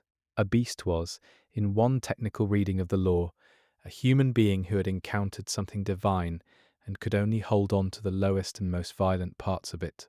This is a deeply uncomfortable idea, and it is one that the game seems to want you to sit with. The monsters you are fighting are not separate from the miracle the Church was offering. They are the miracle gone wrong. They are people who tried to become something more than human and became something that looked, from the outside, like something less. The distinction between aspiration and catastrophe in Bloodborne is not a clean line. It is a matter of degree, of individual capacity, of dosage and timing and factors that no one fully understood at the time. The Great Ones, whose traces produced the old blood, were not, it appears, a unified category. The game presents several distinct entities that occupy the role of Great One, and they are not obviously similar to each other in physical form or in behavior. Ebrietas, the daughter of the cosmos, is found in the upper cathedral ward and appears to be a physical entity that the Church was actually maintaining there, a Great One in the flesh, kept in the building as a resource, and perhaps as a direct source of blood more potent than any derived from ancient remains. Rom, the vacuous spider, is found in the Moonside Lake and seems to function as a kind of barrier between the ordinary world and deeper layers of reality. The moon presence is something else entirely, more abstract, more present in the dream than in the waking world, connected to the cycle of hunts in ways that are not fully explained. The variety of Great Ones matters for understanding the blood, because it suggests that the old blood was not a single uniform substance. Different Great Ones would produce different blood with different transformation risks. The blood administered to Yharnam's general population was presumably the most processed, most diluted, most carefully managed version available. The blood used in the choir's experiments was something closer to the source. The blood found in the deepest chalice dungeons was something else again, something that the Church knew about, but that most of its members never encountered. The chalice dungeons represent one of the most important layers of this story. These underground ritual spaces, built on a massive scale beneath Yharnam, were where the Church conducted the research that its public theology never mentioned. The chalices themselves, the ritual objects that grant access to these dungeons, are associated with the Great Ones and with the blood in ways that suggest the dungeons were original sites of contact, places where the Great One's influence on the physical world was most concentrated. The Church explored them, catalogued what they found, extracted what they could use, and buried the rest under layers of institutional silence. What the chalice dungeons contain, beyond the enemies and the bosses, is a history. A history of beings that predated the church, that predated Yharnam, that predated any human institution. The Pthumerian civilization, which built the ritual spaces and which interacted with the Great Ones before the church was ever founded, left behind evidence of a relationship with the blood that was both more ancient and in some ways more honest than the church's version. The Pthumerians knew what they were dealing with, or at least they knew it more completely, because they had not yet invented the institutional language that the church used to manage and contain the knowledge. The Pthumerians were themselves consumed by the blood, in the end. Their queens are among the most powerful and disturbing bosses in the chalice dungeons. Women who have been saturated with the blood to a degree that has made them something beyond human, but has not released them into any recognizable form of transcendence. They are still there, in the deep dungeons, still connected to whatever they connected to, still held by whatever the blood bound them to. Their persistence is one of the most quietly horrifying things in the game. They were doing this long before the healing church. They paid the same price, and they are still paying it. The church knew about the Pthumerians. It had explored their ritual spaces and catalogued their remains. It had seen what the blood did to a civilization that built its entire existence around it. And it proceeded anyway, because the church's leadership made the same calculation that every person in this story makes when they encounter the blood's power. They decided that the outcome they were pursuing was worth the risk, that they could manage what the Pthumerians could not manage, that their methods and their knowledge gave them an advantage that would make the difference. They were wrong about that, in the end. But they believed it completely, and that belief shaped everything. The old blood, in its deepest nature, is something that cannot be fully understood in human terms, which is appropriate given that it does not derive from anything human. It is a trace of beings that exist at a different scale from ordinary biology, a physical residue of something immense, compressed into a form that human systems can interact with, at some cost to those systems. The cost varies, the benefit is real. The net result, across the history of Yharnam, and the church and the chalice dungeons and the Pthumerian civilization before all of them, is a consistent pattern. The blood gives, the blood takes. The taking eventually outweighs the giving. And the institution that was built around the giving cannot survive the reckoning of the taking. The blood is also, in some readings, not entirely passive. There are hints in the lore that the old blood carries with it something more than biological information, that it contains traces of the consciousness or the intention of the entities it derived from, that administering it is not just a chemical process, but something more like a communication. A very one-sided communication, in most cases, one that the human recipient cannot interpret or respond to, but a communication nonetheless, from something that is trying, in its own incomprehensible way, to reach across the gap between its form of existence and the human one. This reading makes the church's entire project feel different. If the blood was a form of communication from the Great Ones, then the church was not so much administering a medicine as facilitating a conversation that it did not understand. The transformations, the beasthood, the dissolution of the choir's members into celestial emissaries, all of it could be understood as responses to a signal that the Great Ones were broadcasting, and that human beings were receiving with varying degrees of capacity and compatibility. Some people could hold the signal, some people were destroyed by it. The church was managing a communication channel without understanding what was being communicated. The Grand Cathedral, in this reading, is not just a building or an institution, it is a receiver. Its entire physical existence, its location, its architecture, its ceremonies, its blood ministrations, all of it was oriented toward receiving something that was being transmitted from beyond the ordinary human world. The church thought it was reaching. It was also, and perhaps more importantly, being reached for. Whether that reaching from the other side was benevolent, neutral, or indifferent is a question the game raises without answering, because the Great Ones are not characters in the conventional sense. They do not have motivations that translate cleanly into human terms. What the blood actually was, in the end, is all of these things at once. A medicine, a transformative agent, a communication, a weapon, a bridge, a trap.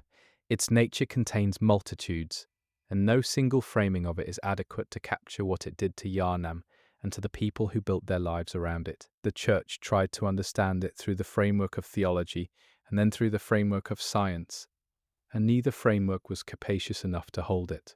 The blood exceeded every category that was used to contain it, and the excess is what destroyed the city. The most honest assessment of the old blood that the game offers is not in any item description or NPC dialogue. It is in the architecture of Yharnam itself, in the scale of the cathedral and the burning of the streets below it, in the transformation of the vicar and the dissolution of the choir, in the deep dungeons where the Pthumerian queens have been waiting for longer than memory reaches. All of that, together, is what the blood was. All of that is the answer to the question that the healing church spent its existence trying to answer. The blood was something that could not be managed, only encountered.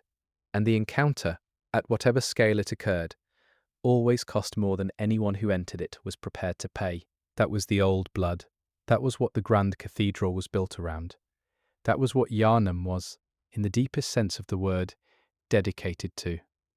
Something that could not be fully known, something that could not be safely contained, something real, something potent, something beautiful in its way, and something that destroyed almost everything it touched, including the institution that tried hardest to understand and control it. The blood remains in the veins of Yharnam, even after the city has burned. It remains in the chalice dungeons, in the deep places, in the bodies of the transformed and the partly transformed, in the soil of the forbidden woods, where people were brought and left. It remains in the cathedral itself, in the altar where Emilia knelt, in the upper chambers where the choir dissolved. The blood does not care about the institution that administered it. It persists beyond the institution, as it persisted before the institution. It was there before the church. It will be there after. Chapter 7. The Hunters and the Dream. The Hunter's Dream is one of the strangest and most significant spaces in Bloodborne, and its relationship to the Grand Cathedral is not immediately obvious, but becomes clearer the longer you spend with the lore. The Dream is a space outside ordinary time and space, a refuge where hunters can return when they die, can level up their character, can access their stored equipment and items. It is tended by the doll, a created being of extraordinary delicacy and ambiguity, and it is overseen at a distance by the moon presence. The Dream has its own logic, its own rules, and its own history, and that history is connected to the cathedral in ways that the cathedral's public history never acknowledged. The original hunter who occupies the Dream, whose workshop and whose tools define the space, is Gehrman. Gehrman was the first hunter of the healing church, or something close to it. He was present at the beginning. He trained the hunters who came after him. He developed the techniques and the weapons that defined what a hunter was. And he is still in the Dream, at the end of everything, bound to it in a way that he cannot escape, and that has left him, after what appears to be an enormous amount of time, exhausted and grieving and very, very tired. Gehrman's connection to the cathedral is the connection of a founder to an institution he helped build, and that outlasted him in ways he did not intend and could not fully prevent. He was present when the church was organizing the first hunts. He was present when the hunting methodology was being developed. He was present when the decisions were made that set Yharnam on the course that ends on the night of the hunt. He may not have understood all of those decisions at the time, may not have had full access to the information that the church's leadership possessed, but he was there, and his presence at the beginning of the institution connects him to everything that followed. The Dream itself appears to be a space created by or maintained by the moon presence, for reasons that are not entirely clear. One reading suggests that the moon presence uses the Dream to cultivate hunters to maintain a supply of capable individuals who can manage the hunt on its behalf, and that the Dream is a kind of farm for human talent, kept running by Gehrman as a bound gardener. In this reading, the Dream is not a gift, it is a tool, and Gehrman is not a caretaker, he is a prisoner who has been given a garden to tend. The doll is one of the Dream's most significant presences. She is, the lore suggests, a created being modelled on a real person. Maria, one of the most accomplished hunters of her generation, and someone whose connection to both Gehrman and to the Church's deeper secrets places her at a crucial intersection of the story's threads. Gehrman apparently made the doll as a replacement for Maria when she was gone, which is a fact that raises more questions than it answers, but that establishes the depth of his attachment to what she represented, and his grief at her loss. Maria herself is found in the DLC, in the clock tower of the research hall.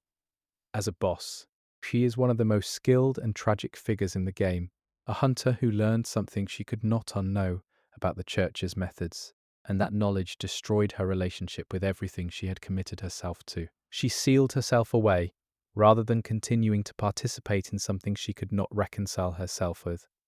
She is protecting a secret, and the secret she is protecting is the fishing hamlet. And what happened there?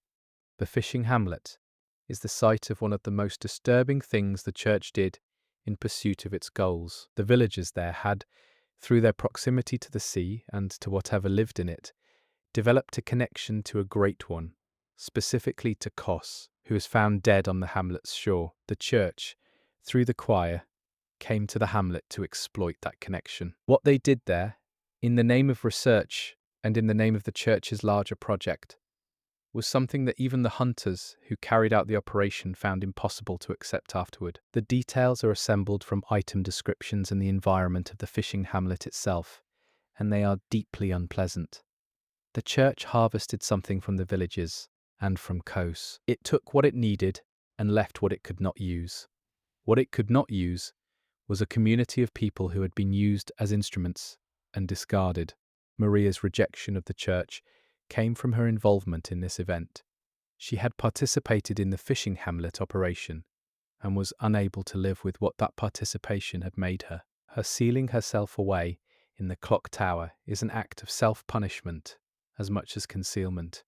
She is not just hiding the secret. She is punishing herself for her role in it by committing herself to perpetual isolation, to remaining in a space that is partly in the nightmare, partly outside time, unable to move forward, and unwilling to go back.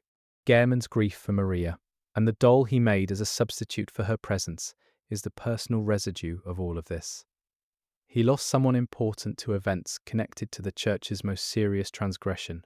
He remained in the dream, bound to it, tending it, long after she was gone.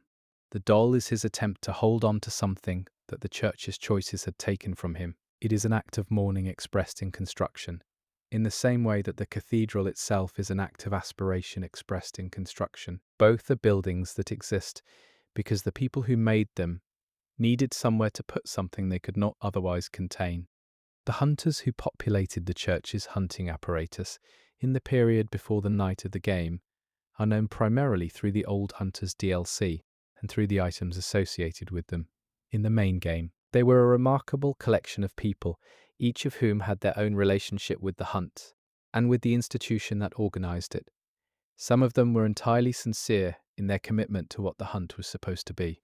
Some of them were complicated in ways that the Church's official history would not have wanted to acknowledge. And some of them, like Maria, eventually found themselves at a point where they could not continue to do what the Church asked them to do. The hunter's oath, the commitment to the hunt and to the protection of Yharnam's population, is the mirror image of the vicar's oath that Emilia recites in her transformation.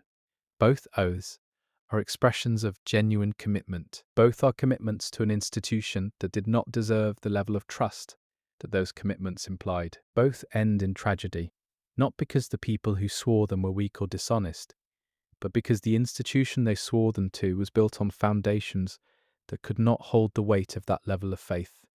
The hunter's dream, as the player experiences it, is a quiet space. The lantern burns, the doll tends the garden.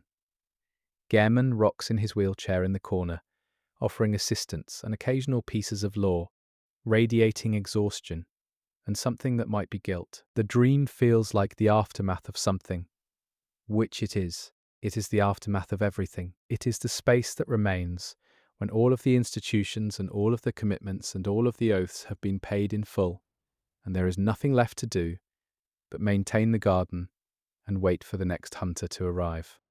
The hunters who are still present in Yharnam on the night of the hunt are in most cases operating without the institutional support that would have defined their role in the church's heyday. The healing church workshops are closed or transformed. The formal hierarchy of hunting parties is dissolved. What remains are individuals, each carrying whatever personal version of the hunter's identity they constructed for themselves, each dealing with the final night of a city they were supposed to protect in whatever way their specific history and their specific relationship with the blood allows. Some of them have gone blood drunk, which is the condition in which a hunter has been so saturated with the blood and the violence that the moral framework that distinguished them from their prey has dissolved. Henrik, in the Forbidden Woods, is the most prominent example in the main game. He attacks the player not because he is transformed into a beast, but because his mind has lost the capacity to distinguish between a friendly hunter and a hostile one. He is technically still human. He is functionally beyond any engagement with the purpose that made him a hunter. The blood-drunk hunter represents one of the most disturbing possible outcomes of the church's system. You can end up hunting the thing you became in the service of the hunt. The blood that was supposed to make you more capable of hunting eventually makes you indistinguishable from what you are hunting. The institution that organized the hunt did not have a reliable mechanism for recognizing this state before it became irreversible, or if it did, it was not consistently applied. Blood-drunk hunters were a known phenomenon. They were another category of acceptable cost.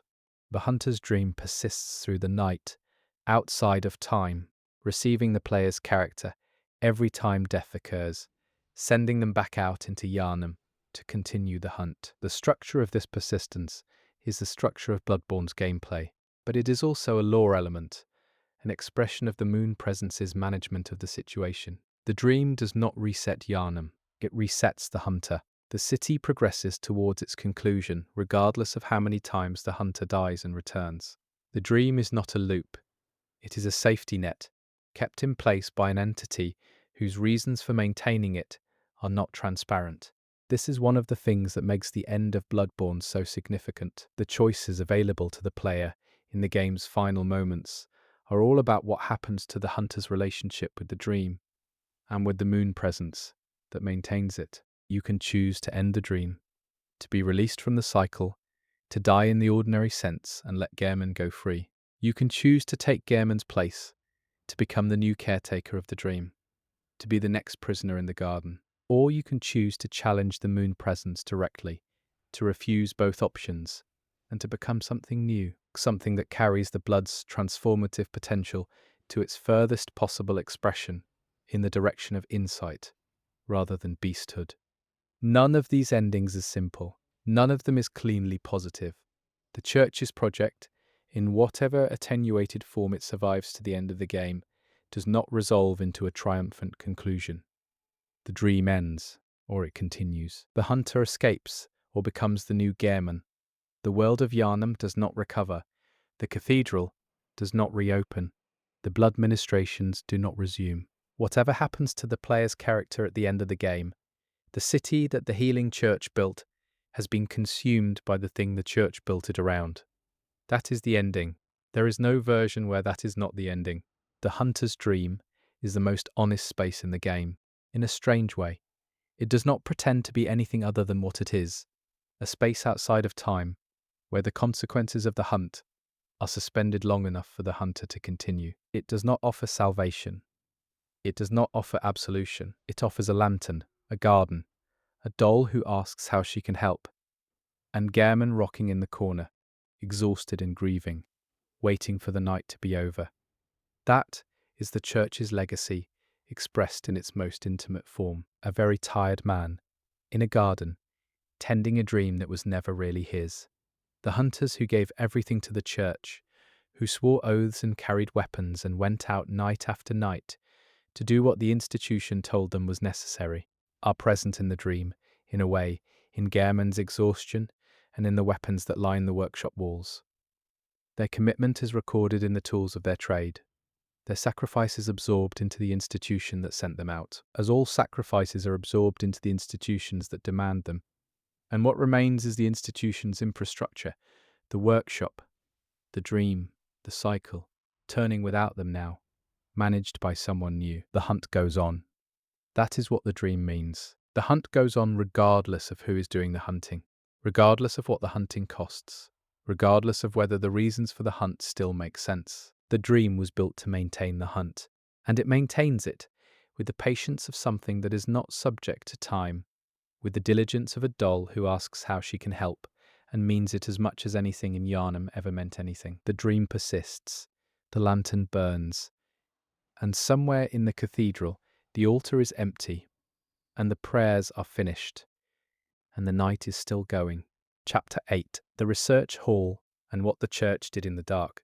The Research Hall is a location from the Old Hunters DLC, and it occupies a strange position in the cathedral story. It is not part of the main cathedral complex in the same way that the upper cathedral ward is. It exists in a kind of intermediate space, accessible through the Hunter's Nightmare, a realm of punishment and repetition that contains the worst excesses of the church's history. The Research Hall is the physical site of some of those excesses, a building full of patients who were used as test subjects for experiments that the church's public theology would never have sanctioned.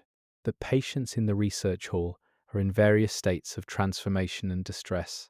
Many of them have been given experimental compounds derived from the blood in concentrations and formulations that were never intended for ordinary medical use. Some of them are crawling on the ceiling.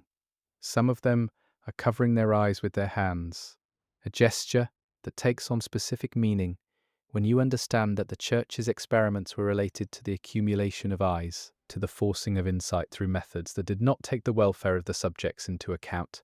They were trying to give these people the eyes they needed to perceive the great ones directly. The result is what you see in the Research Hall. The Research Hall exists in the Hunter's Nightmare for a reason. The nightmare is specifically described as a realm that contains the memories of the worst things the church's hunters were involved in. It is a place of punishment, of repetition, of being unable to move past the thing you did or the thing that was done to you. The people in the Research Hall are trapped in the nightmare, along with everything else the church wanted to forget, repeating their anguish endlessly, unable to leave, unable to die in any way that would release them. Lady Maria, who guards the entrance to the nightmare's deeper secrets, is connected to the Research Hall through her own guilt about what happened there and at the fishing hamlet. She was a hunter who participated in the church's operations, and who eventually found herself unable to reconcile that participation with any version of herself she could accept. The Research Hall is part of what she is guarding against, part of the secret she is committed to keeping, part of the reason she sealed herself in the clock tower. The patients she helped imprison through her participation in the church's system are still in the nightmare, still crawling on the ceiling, still covering their eyes. The experiments conducted in the Research Hall were related to the choir's broader research program, but appear to have been more extreme in their methods. The choir's upper cathedral ward experiments focused on achieving communion through the blood and through exposure to the great ones. The Research Hall experiments appear to have involved more direct physical modification, including the implantation of eyes in places that eyes do not naturally occur. The notes left behind in the building describe procedures that are difficult to read without a significant degree of discomfort. Experiments conducted on people who appear to have been given the blood in exchange for their participation, without being fully informed of what the participation would involve. The connection between the Research Hall and the cathedral proper is institutional rather than physical. The Research Hall was funded and directed by the same hierarchy that ran the Grand Cathedral. Its research was conducted in service of the same goals that the cathedral's upper levels were pursuing. It was simply operating in a location and with methods that required more distance from the cathedral's public face. You do not conduct these experiments in the naive. You conduct them somewhere further away, somewhere the patients cannot be heard from the street, somewhere that can be managed quietly. The fishing hamlet operation that traumatized Maria was a field operation, an extension of the Research Hall's program into a community that possessed something the church needed. The villagers of the hamlet had access to a great one in a way that the church's other research subjects did not. Kos, the entity whose dead body lies on the hamlet's shore, had a genuine connection to those villagers, had affected them in ways that made them valuable to the church's research, had possibly left offspring among them in some form. The church came to take what it could learn from this situation. What it did to the villagers in the process is the content of Kos's curse, the source of the Orphan of Kos, and the deep engine of the hunter's nightmare. The Orphan of Kos is one of the most significant boss encounters in Bloodborne, not because of its difficulty, but because of what it represents. It is the offspring, or the residue of Kos, born from the dead body of a great one who was violated by the church's research. Its existence in the hunter's nightmare, its scream when it first appears, its behavior throughout the fight, all of these elements communicate something about the nature of what the church did, and about the response that act generated from whatever part of the Great One's existence concerns itself with responses. The curse that Kos is said to have cast from her death is the hunter's nightmare itself. It is a realm that specifically traps hunters who were involved in the events at the hamlet, forcing them to repeat the hunt endlessly, hunting in a nightmare version of Yharnam where the beasts never stop coming and the night never ends. It is a punishment, but it is also a reflection, a mirror held up to the hunt's logic, showing what the hunt looks like when you remove the pretense that it is being done for the city's benefit and reveal the bare mechanism underneath. In the hunter's nightmare, you hunt because that is what you do. There is no city to protect. There is no institution to serve. There is just the violence, repeating. The research hall is a space that the cathedral created but could not acknowledge. Every institution of sufficient size and ambition creates spaces like this, places where the things that cannot be done in public are done in private, where the costs that cannot be disclosed are paid by people who were not given the choice to refuse. The research hall is the cathedral's version of this space. It is where the cathedral's knowledge came from, in part, the knowledge that the choir used in the upper ward, the knowledge that informed the blood ministrations given to Yharnam's population, knowledge extracted from people whose names are not recorded in the cathedral's official history. The patients in the research hall were presumably drawn from the same population that the church served, people who came to Yharnam in need of healing and who were identified as suitable for more advanced treatment, which in this context meant more advanced experimentation. The church's system of ministrations gave it access to a large population of people who were already dependent on its services, and that dependency created opportunities for exploitation that the institution took advantage of in ways that it managed with the same careful institutional distance it applied to everything else it did not want to be directly accountable for. The research hall's existence is also a comment on the relationship between knowledge and the cost of knowledge. The things the church learned there were real things. The research produced genuine information about the blood, about the transformation risk, about the possibilities for accumulating insight through methods more direct than ordinary administration. That information shaped the church's practices and its understanding of the great ones. The knowledge had value. The problem was the method of its acquisition, which involved treating people as instruments rather than as ends, as raw material for research rather than as individuals with claims on the institution's care. This is not a tension unique to Bloodborne's fiction. It is a tension that runs through the history of medical research in the real world. The question of what knowledge is worth and what it is acceptable to do in pursuit of it. Bloodborne does not resolve this tension. It presents it in its most extreme form, in a building full of people who were used without their informed consent in service of goals they were not told about, who are now trapped in a nightmare they cannot escape, their suffering preserved in a realm of punishment that their tormentors built by doing what they did. The curse is appropriate to the crime in ways that ordinary justice rarely manages to be. The Simon the Harrowed character, found in the Hunter's Nightmare DLC content, is someone who understands what the research hall represents. He came to the nightmare looking for something, carrying with him a knowledge of what the church was, and a rage at what it did that has not dimmed despite the endless repetition of the nightmare. He is one of the few characters in the game who names the church's crimes directly, or as directly as Bloodborne's oblique storytelling allows. He is there because he knows what happened and cannot leave it alone, which is the opposite of the church's response to its own history, which was to put it somewhere out of sight and not look at it.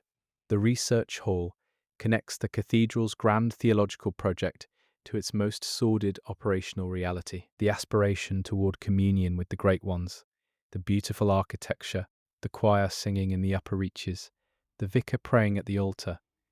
All of that is sustained by what was done in the research hall. The knowledge that made the cathedral's project possible came in part from there. The beautiful thing and the ugly thing are the same thing, seen from different angles, operating in service of the same institution, funded by the same money, pursuing the same goal. That is the most difficult truth about the Grand Cathedral, and it is one that the cathedral's public face was very effective at concealing.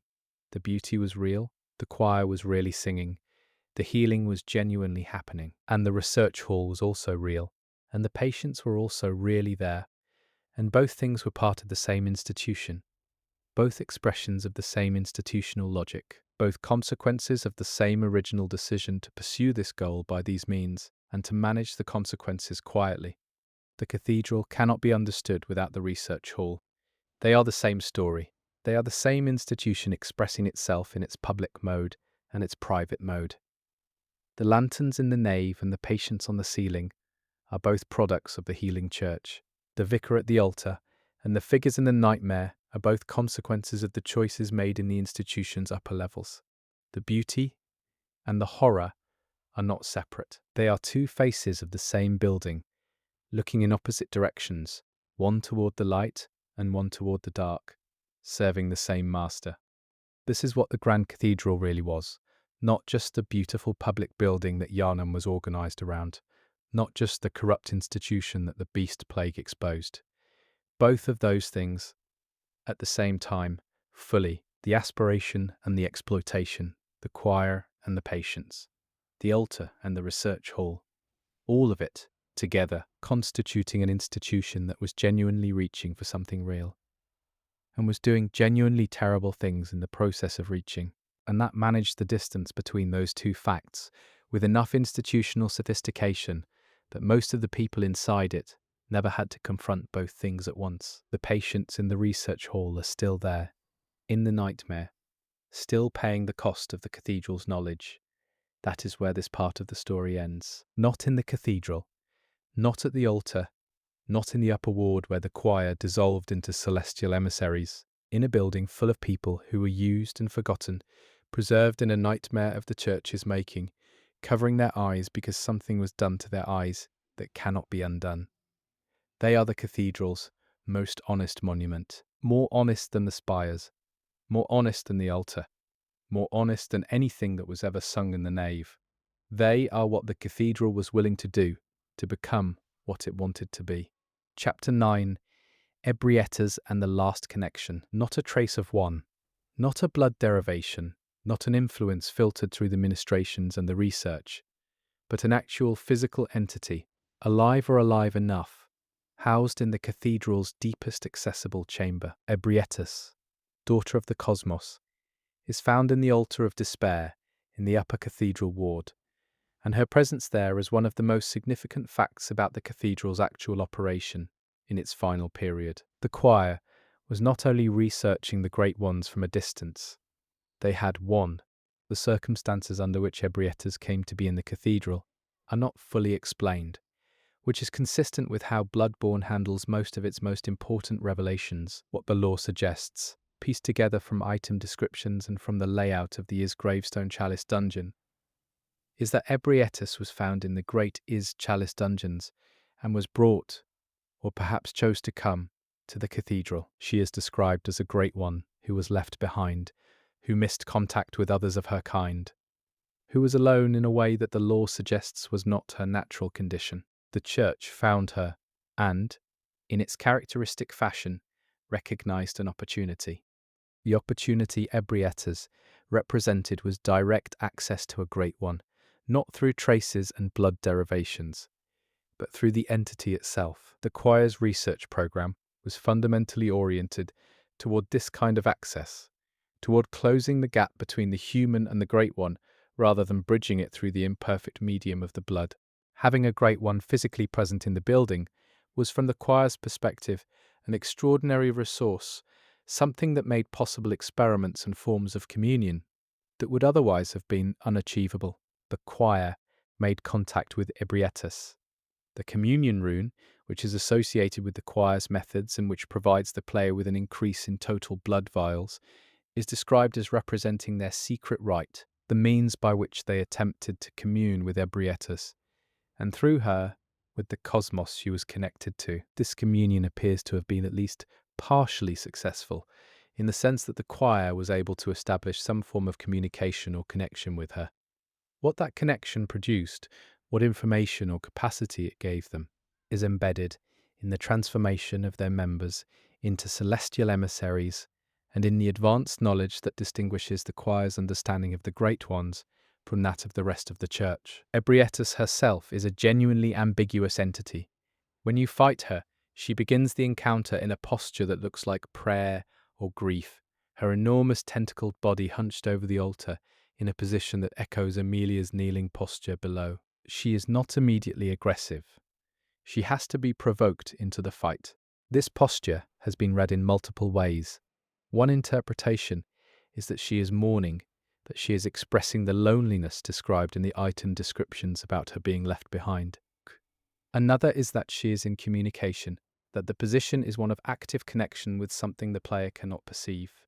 Another is simply that she is resting, in the way that things that do not experience time the way humans do might rest. The name Daughter of the Cosmos carries implications that the game never fully unpacks. It positions her not as a peer of the other great ones mentioned in the lore, but as a descendant, something born from or produced by a larger order of being. This might explain her difference from the moon presence, and from Kos, and from the other great ones encountered in the game.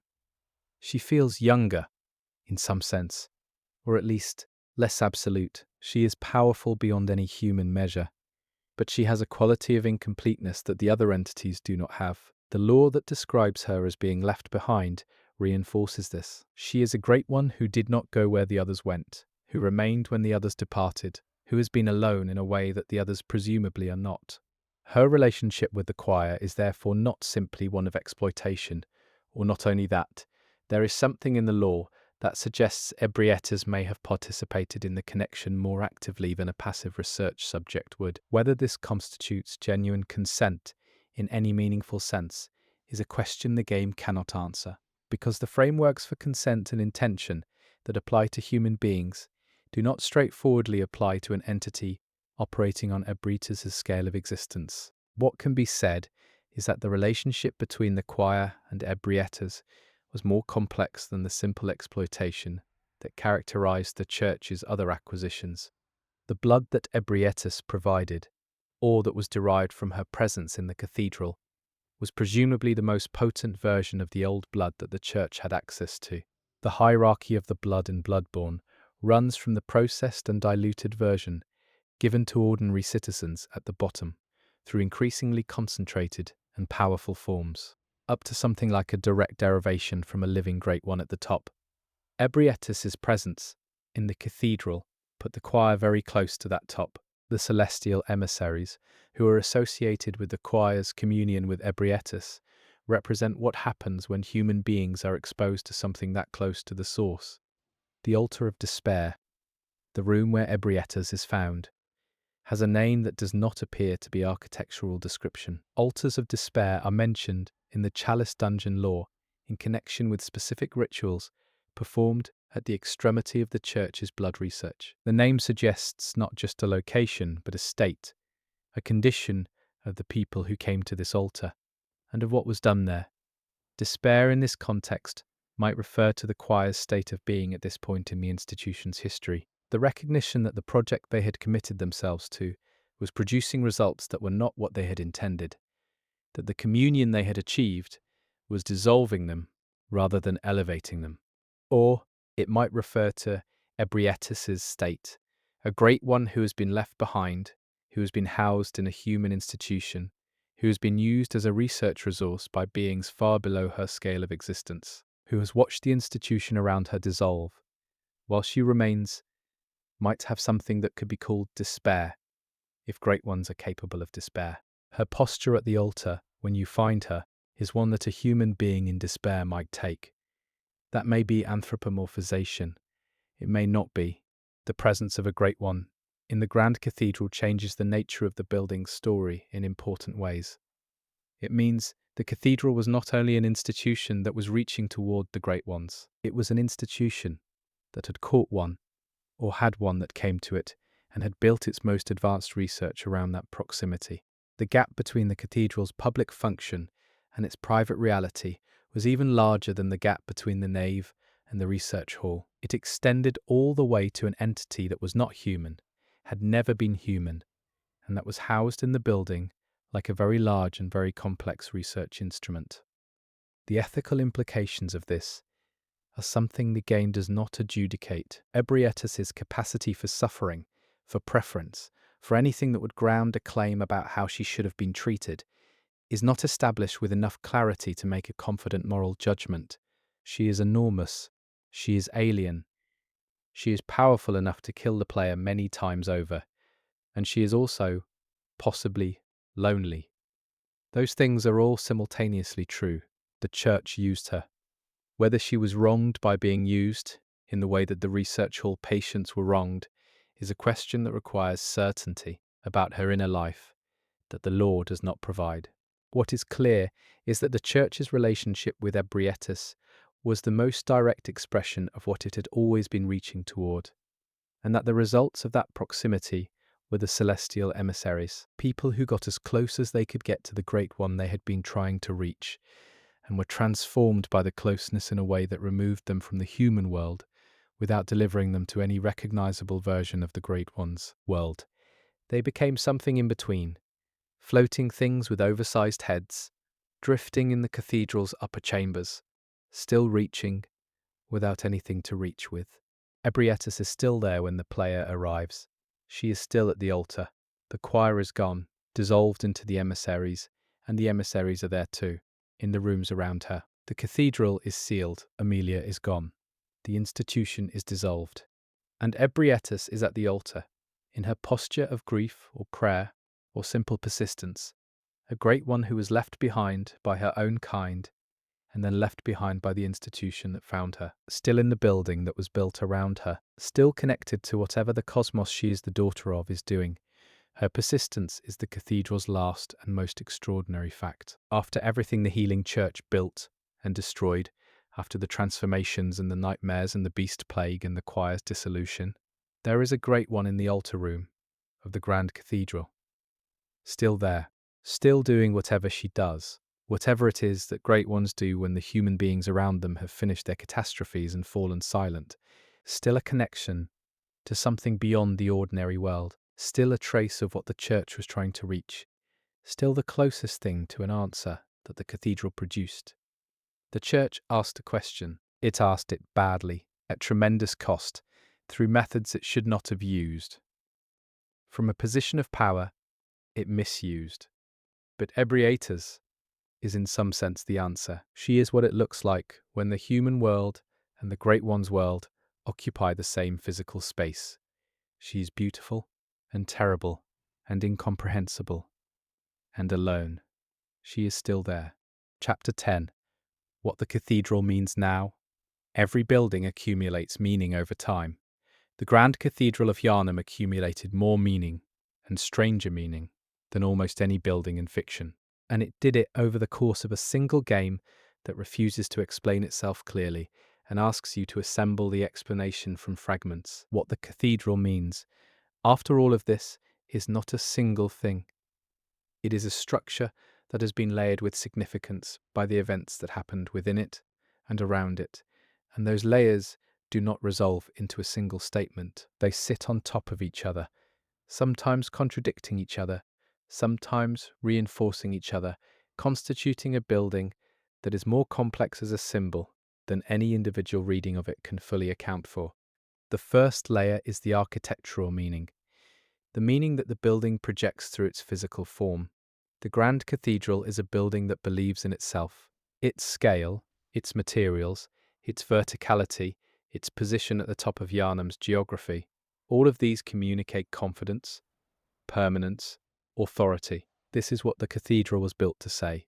And it still says it, even in ruins, even sealed, even empty of the institutional life that was supposed to justify the confidence. Stone does not revise its statements. The cathedral says what it was built to say, regardless of what has happened since it was built. The second layer is the institutional meaning, the meaning generated by what the healing church actually was and did within those walls. This layer is darker and more complicated than the architectural one. The institution that built the cathedral was genuinely trying to do something meaningful, was producing real benefits for real people, and was also concealing information, conducting experiments on people who had not consented, using its power and its knowledge in service of goals that it had not disclosed to the people affected by them. This layer of meaning makes the cathedral's architectural confidence feel different. The building's certainty of its own rightness is not innocent when you know what the institution behind it was doing. The third layer is the personal meaning, the meaning generated by the specific people whose stories the cathedral contains. Lawrence, who founded the church and feared becoming a beast. Amelia, who kept her oath until she could not keep herself. The choir members who dissolved into celestial emissaries, still reaching. Ebrietas, still at the altar. Gehrman, in the dream, still tending what remains. Maria, in the clock tower, still guarding the secret she cannot live with. These individuals make the cathedral something more than an architectural symbol and an institutional history. They make it a place where specific human beings made specific choices with specific consequences, and where those consequences are still present, embedded in the building, in the nightmare, in the dream. The fourth layer is the cosmological meaning, the meaning that emerges from the cathedral's relationship with the Great Ones, and with whatever the healing church was participating in when it administered the blood and conducted its research. This layer is the most abstract and the least resolved. The Great Ones are not characters in any straightforward sense. Their relationship to human events is not one of straightforward causation. What they want, if they want anything, is not clearly expressible in human terms. The cathedral's cosmological meaning is therefore something like a question mark written in stone, a building that was oriented towards something it could not fully specify, that participated in something it could not fully understand, and that left its mark on the world in ways that extend beyond any individual story it contains. These four layers sit together in the Grand Cathedral, and the experience of the building in the game is the experience of encountering all of them simultaneously, without being able to separate them out. You feel the architectural competence and the institutional corruption and the personal tragedy and the cosmological mystery, all at once, in the same space, looking at the same stones. That is what makes the cathedral so effective as a piece of environmental storytelling. It does not ask you to understand it from the outside. It asks you to move through it, to experience its weight and its height and its silence, and to let the meaning accumulate the way meaning accumulates in real places, through presence and time, rather than through explanation. The cathedral's relationship to Yharnam's destruction is the relationship of a centre to the system organised around it. When the centre failed, the system failed. But the failure of the centre did not cause the destruction of the architecture. The building is still there, in a game that is deeply concerned with the persistence of things, with the way that decisions and their consequences outlast the people who made the decisions. The persistence of the Grand Cathedral is one of the most significant facts about it. The institution is gone. The building remains. The aspiration has been destroyed. The architecture still reaches. What the cathedral means to Yharnam, as a place rather than as an institution, is harder to articulate because by the time of the game, there is no community left to receive that meaning. The people of Yharnam organized their lives around the cathedral, built their identity around their proximity to it, understood their city as the city that the cathedral was the center of. That community is largely gone on the night of the hunt. What the cathedral means to a burning city of transformed people is not the same thing it meant to the prosperous, faithful community that once filled its nave. The building's meaning changes as its audience changes, and by the night of the game, its audience consists largely of a single outside hunter moving through the rubble. That hunter's experience of the cathedral is the player's experience, and it is shaped by everything we have been discussing throughout these chapters. You arrive knowing nothing, or knowing very little, and you assemble understanding as you move. The cathedral does not explain itself. It presents itself in all its scale and all its silence, and lets you draw what conclusions you can from what you find within it and around it. This is the game's fundamental approach to lore, and the cathedral is its most complete expression. A place full of meaning that offers no reliable guide to what the meaning is. The meaning you end up with. After all of these chapters, after all of these interpretations and fragments and assembled readings, is not a simple one. The cathedral was a building that reached, the institution that filled it reached, the vicar who prayed in it reached, the choir members who dissolved into celestial emissaries reached. Everything associated with the Grand Cathedral was reaching towards something real, but unreachable, towards something that existed beyond the ordinary human world, and that could be approached, but not arrived at, contacted, but not understood, touched, but not held. That reaching is the cathedral's most essential quality.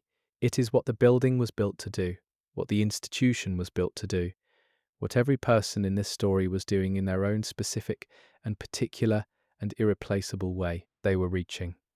They reached through blood and prayer and research and violence and devotion and betrayal and transformation and nightmare and grief. They reached through everything they had, and the reaching destroyed them, not because the thing they were reaching toward was malevolent, but because the distance between where they were and where they were trying to go was too great for the means they chose to cross it. The Grand Cathedral stands at the top of Yharnam on the night of the hunt, and will presumably stand thereafter. Its spires point at the sky the way they were built to point. The aspiration is frozen in stone. The reaching is permanent, in the way that stone is permanent, in the way that buildings outlast the people who build them, and the institutions that fill them. The cathedral reached, and it is still reaching, and whatever it was reaching toward is still out there, or is not, and the building cannot know the difference. That is what Yharnam built. That is what the healing church was. That is what the Grand Cathedral is, in the end, after everything. A very large building, reaching very high, towards something that may or may not be there, on behalf of people who are mostly gone, serving a purpose that was never quite fulfilled, still standing in a burning city as the red moon rises, as it was built to stand, as it will likely continue to stand when the night is over and the smoke clears, and whatever is left of Yharnam begins to understand what it lost and what it cost to lose it. The cathedral does not mourn, it does not celebrate, it does not explain, it reaches. That is all it has ever done. That is all it knows how to do. And somewhere inside it, at the altar, a great one who was left behind by her own kind sits in the silence of an institution that has dissolved around her, and she is still there, still connected to something the cathedral was built to find, still the closest thing to an answer that all of that reaching ever produced. The night goes on, the cathedral stands, the reaching continues, in stone, in the posture of a transformed woman at an altar, in the floating drift of celestial emissaries in the upper chambers, in the persistence of a dream where a tired man rocks in a wheelchair and a doll tends a garden that has no season. The reaching continues. The Grand Cathedral of Yharnam, long after the institution that built it has been consumed by the thing it was trying to contain, is still doing the only thing it was ever built to do. You said, continue, for an additional 8 hours continue, for an additional 8 hours 14. 1-3 Claude responded, Bloodborne law to fall asleep to. What really happened at the Grand Cathedral? Continued, Part 3. Bloodborne law to fall asleep to. What really happened at the Grand Cathedral? Continued, Part 3. Chapter 11. The Pale Blood and the Sky Above Yharnam. There is a line of text in Bloodborne that appears very early, written on a note that the player finds near the beginning of the game, and it reads, Seek pale blood to transcend the hunt. That instruction, delivered before the player has any context for understanding it, before the word pale blood has been attached to anything specific, before the hunt has been established as something that can be transcended. is the spine of the entire game's mystery. Everything the Grand Cathedral represents, everything the healing church was reaching toward, everything that the Night of the Hunt is about at its deepest level, connects to that instruction. What is pale blood? Who wrote that note? What does it mean to transcend the hunt? These questions do not have clean answers, but the process of approaching them leads through the cathedral's story in ways that illuminate both. The word pale blood does not appear anywhere in the Healing Church's official theology, or at least not in any formulation accessible through the game's main content. It appears in the note, it appears in a few item descriptions, in ways that gesture towards its significance without defining it, and it appears in the context of the Nightmare of Mensis and the School of Mensis's research in ways that suggest the Mensis scholars were specifically pursuing it. Whatever pale blood is, it was not a concept that the cathedral's mainstream ministrations were organized around. It was something more specific, more advanced, more secret than what the church offered the general population. One reading of pale blood, and it is the one I find most consistent with the game's lore overall, is that it refers to the blood of the moon presence, or to something closely associated with that entity. The moon presence is the being that maintains the hunter's dream, that is connected to the cycle of hunts, that is present in the red moon above Yharnam on the night of the game. If the old blood that the church administered was derived from the traces of great ones found in the chalice dungeons, then pale blood might represent something at a higher level, blood that comes not from traces or remains, but from something actively present and active in the world. The sky above Yharnam, on the night of the hunt, is not an ordinary sky. The red moon, the stars that appear in certain areas, the cosmic quality of the light in the upper cathedral ward and in the nightmare spaces, all of these suggest that the barrier between the ordinary sky and whatever lies beyond it is thinner in Yharnam than it is anywhere else. This thinning appears to be related to the concentration of the blood in the city, to the research conducted in the cathedral and its subsidiaries, and to the specific events of the night itself. Yharnam is a place where the membrane between the human world and the Great One's world has been worn thin by years of deliberate effort and considerable violence. The sky in Bloodborne is a significant space. The Healing Church's architecture reached toward it. The choir's research was oriented toward it, or toward whatever was above it. The Greater's Chalice Dungeon, which is the deepest and most cosmologically charged of the ritual spaces, is described in terms that suggest it is closer to the sky, to the cosmos, to whatever the Great Ones are native to. The cathedral's spires were not pointing at nothing. They were pointing at a real destination, or at least at a destination that the church believed was real, and that the lore of the game treats as real. Something is up there, above Yharnam, above the moon, in whatever space the Great Ones inhabit when they are not intersecting with the human world. Lawrence, when he founded the Healing Church, was not founding a religion in the purely metaphorical sense. He was founding an institution oriented towards something he believed was literally present and literally accessible, something that existed in the same physical universe as Yharnam, and that could be reached if the right methods were employed. His mistake was not in believing that the destination existed. It was in the methods he chose and in the way he managed the people who were supposed to be traveling toward it with him. The sky above Yharnam is real, in the game's terms. The Great Ones are real. The error was not in the believing. The error was in everything else. The pale blood that the note directs the player toward is, in this reading, the blood of the hunt's other side. If the old blood is the blood of descent, of the Great One's physical traces left in the earth, then pale blood is the blood of ascent, of whatever exists at the top of the reaching, rather than at the bottom of the digging. The chalice dungeons went down. The cathedral spires went up. The church was working both directions simultaneously, and the two directions led toward different things. The dungeons led toward transformation, and the beast plague and the Pthumerian queens who have been saturated for longer than memory reaches. The spires led toward something else, toward the sky, toward pale blood, toward the transcendence of the hunt. Whether transcending the hunt is possible, and what it would mean to achieve it, is one of the questions the game's ending addresses obliquely rather than directly. The third ending, in which the player's character is transformed by consuming the 3 umbilical cords and rejecting the moon presence's offer of release, results in a form that is not human and not beast and not celestial emissary, but something new, something small and larval and apparently helpless, but apparently watched over by the doll who picks the transformed hunter up with something that looks like care. This is, in one reading, the transcendence the note promised.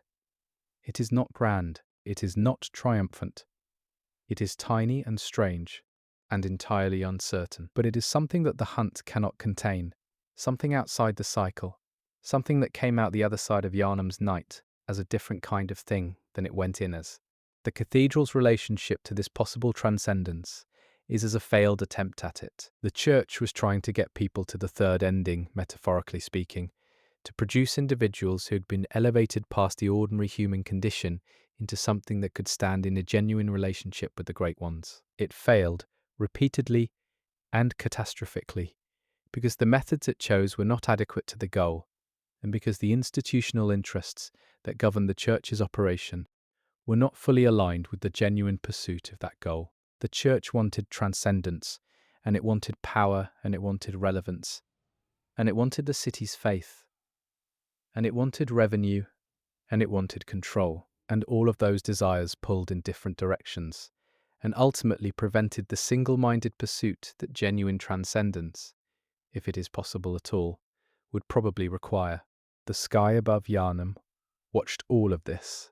Whatever is up there, in the space the cathedral was pointing at, observed the church's construction, and its ministrations, and its concealment, and its collapse. The red moon that rises on the night of the hunt is, in the game's cosmology, an expression of something paying attention. The Great Ones are not indifferent to Yharnam, they are watching, in whatever mode corresponds to watching for beings that exist at their scale. The cathedral was built to attract that attention, and it succeeded. The question that the ending forces is what you do with the attention once you have it. The school of Mensis, which pursued pale blood most explicitly through their nightmare experiments, serves as a warning about what happens when the pursuit of transcendence loses all constraint. They went into the nightmare of Mensis to make contact with Murgo, the infant Great One whose presence in the nightmare is the source of the wet nurse and the winter lanterns, and much of the nightmare's most disturbing content. They made contact. The contact killed most of them, left their bodies in the nightmare's tower, with their brains literally exposed and vulnerable, reduced to a condition that is neither death nor life, but something the nightmare holds in suspension. They found what they were looking for, and could not hold it. They reached the sky, and the sky reached back, and what came back was not what they had sent. Pale blood, whatever it is not something that can be administered through a church ministration, or extracted through a research program, or achieved through the careful management of an institution. The note that directs the player toward it is not accompanied by a protocol. It is a direction, not an instruction. Seek it, that is all. The how is not specified, because the how cannot be specified in the language the church used for its business. It is not a procedure, it is a journey. And the cathedral, for all its beauty, and all its ambition, and all its genuine aspiration, was trying to manage a journey as though it were a procedure. That is the fundamental error. You cannot administer transcendence. You can only reach for it with everything you have, and accept that the reaching may cost you everything and deliver something entirely unexpected. The sky above Yharnam is still there on the night of the hunt. The red moon is still rising. Whatever the cathedral was pointing at has not gone anywhere. The institution that built the pointing device has dissolved, but the thing it was pointing at persists, as it would, being the kind of thing that does not depend on human institutions for its existence. The cathedral reached, and the sky that it reached toward is unchanged. The Grand Cathedral is a very large piece of evidence that the sky is real, and that the reaching toward it, however badly managed, however corrupted by institutional interest, however devastating in its consequences, was not wrong to be attempted. The tragedy of the cathedral is not that it reached for something that was not there. It is that it reached for something that was there and chose methods for the reaching that destroyed the people who were supposed to make the journey. The pale blood is real, in the game's terms. The transcendence is real. The cathedral's failure was not a failure of the destination, it was a failure of the path. And the path it chose left Yharnam burning, left Amelia kneeling, left the choir dissolved, left ebrietas alone at the altar, left Gehrman rocking in the dream. That is what a failed path looks like. Not an absence of destination, but an abundance of wreckage on the way to it. The note says, "Seek pale blood to transcend the hunt." It does not say the healing church will help you. It does not say the Grand Cathedral has the answer. It says seek, on your own, with whatever you can find, through the burning city, and the nightmare, and the dream, and the places where the membrane between worlds is thin enough to push through. The cathedral gave you context. It gave you the world in which the seeking is necessary. It gave you the blood that makes the seeking possible, and the hunt that makes it urgent. But the seeking is yours. The cathedral cannot do it for you. That was always the truth, that the institution around it was never quite willing to admit. Chapter 12. Master Willem and the Road Not Taken. There is a version of Bloodborne's story that did not happen, a path not taken, a fork in the road that comes very early, and that Willem chose differently than Lawrence did. That path leads to Bergenworth, to a philosophy of mind rather than blood, to an approach to the great ones that prioritize perception over transformation and wisdom over power. Willem's road is the one the healing church abandoned when it split from Bergenworth, and the ruins of Bergenworth, including the man himself, who is still sitting in his chair on the balcony above Moonside Lake, represent what that abandoned path became without the church's resources and ambitions behind it. Willem is found late in the game, almost at the point where the main story pivots into its final phase. He is an old man in a chair, apparently unable or unwilling to speak, apparently not fully present in the ordinary sense. He is near the entrance to the lake where Rom the vacuous spider is found, and his presence there suggests a connection between his philosophy and whatever Rom is doing in that lake, which is maintaining the barrier between ordinary perception and the hidden layer of reality where the School of Medsis is operating. Willem spent his career accumulating eyes in the mind, accumulating insight, expanding perception. By the end, he may have accumulated enough to see things that the rest of the world cannot see. Whether that is a triumph or a different kind of tragedy is something the game leaves open. The split between Willem and Lawrence is described in item descriptions and in the Bergenworth notes scattered through the game. Willem believed that the path toward the Great Ones was through the mind. His phrase, repeated in the lore, is that they must seek more eyes. Not the physical eyes that the research hall patients received against their will or without their understanding, but the metaphorical eyes that represent expanded perception, the capacity to see more of reality than ordinary human senses allow. This expansion was to be achieved through study, through contemplation, through the accumulated wisdom of engaging with whatever the ruins beneath Bergenworth contained. Lawrence took from Willem the discovery, but not the philosophy. He took the knowledge of what was in those ruins, including the blood and its transformative potential, and attached it to a different set of methods that were faster, that produced visible results quickly, that could be administered to a population rather than requiring individual years of study and contemplation.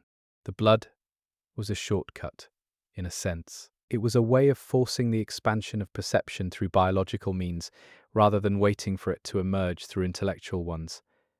That speed was its appeal and, ultimately, its danger. Willem's objection to this approach was not, as far as the lore indicates, purely philosophical. It was also practical. He understood, or suspected, that the blood's transformative pressure was not something that could be reliably guided toward insight rather than beasthood. The mechanism that Lawrence was proposing to use was not a precision instrument. It was a blunt one, powerful and unpredictable, capable of producing the desired result in some cases and catastrophe in others, with no reliable way to predict which would occur for any given individual. Willem appears to have understood this risk more clearly than Lawrence was willing to acknowledge. The philosophical difference between them, however, was deeper than a practical disagreement about methods. Willem and Lawrence had genuinely different ideas about what human beings were for and what the relationship with the Great Ones was supposed to produce. For Willem, the goal was wisdom, understanding, and expansion of consciousness that would allow human beings to perceive more of reality without fundamentally altering what they were. The eyes he sought to accumulate were eyes in the mind, not eyes in the body. He wanted to see more, not to become something different. Lawrence wanted transformation. This is the key distinction. He was not satisfied with an expanded humanity. He wanted an elevated one, something that had moved past the current human condition, rather than simply perceiving it more clearly. The blood was the instrument of that elevation, and the risk of the beast transformation was a risk he was willing to accept, because the alternative, Willem's slower and more modest path, did not seem to him to be going far enough fast enough toward the destination he had in mind. Bergenworth, in the absence of the church's resources and ambitions, became something smaller and stranger and in some ways more honest than what the healing church built. It remained a place of study, a place where people tried to understand what was in those ruins and what it meant for the human species' relationship with beings of a larger order. Without the blood ministrations and the popular base and the political authority, Bergenworth could not build a cathedral. It could only study. Its legacy is not architecture, but perception. The insight that Willem accumulated over a lifetime of study produced a man who can apparently perceive things that the hunters and the clergy cannot perceive, who is perhaps communicating with or aware of things that the rest of the world is blind to. Whether that is better than what Lawrence produced is a question without a clean answer. Willem is alive, at least in a technical sense, and his city, such as Bergenworth was ever a city, has not burned, but he is also alone, apparently non-functional in any ordinary sense, sitting in a chair above a lake, where a vacuous spider maintains a barrier that he may or may not have had a role in establishing. His path did not destroy a city. It also did not reach what Lawrence was reaching for, did not produce the connection with the Great Ones that the healing church was pursuing. It produced something more modest and perhaps more sustainable, but it is very hard to look at Willem in his chair and feel confident that he arrived somewhere good. The road not taken by the healing church is present in the game as a kind of shadow, a negative space that defines the church's choices by contrast. Every decision the church made, every choice of speed over deliberation, of blood over wisdom, of institutional power over honest inquiry, can be evaluated against the implicit alternative that Bergenworth represents. Would Willem's path have led to something better? Possibly. It would certainly have led to something less catastrophic in scale. Whether it would have led to what Lawrence was reaching for is another question, and the answer might be that no path leads there, that the thing the cathedral was pointing at simply cannot be reached, not by blood, and not by wisdom, and not by anything that human beings currently are.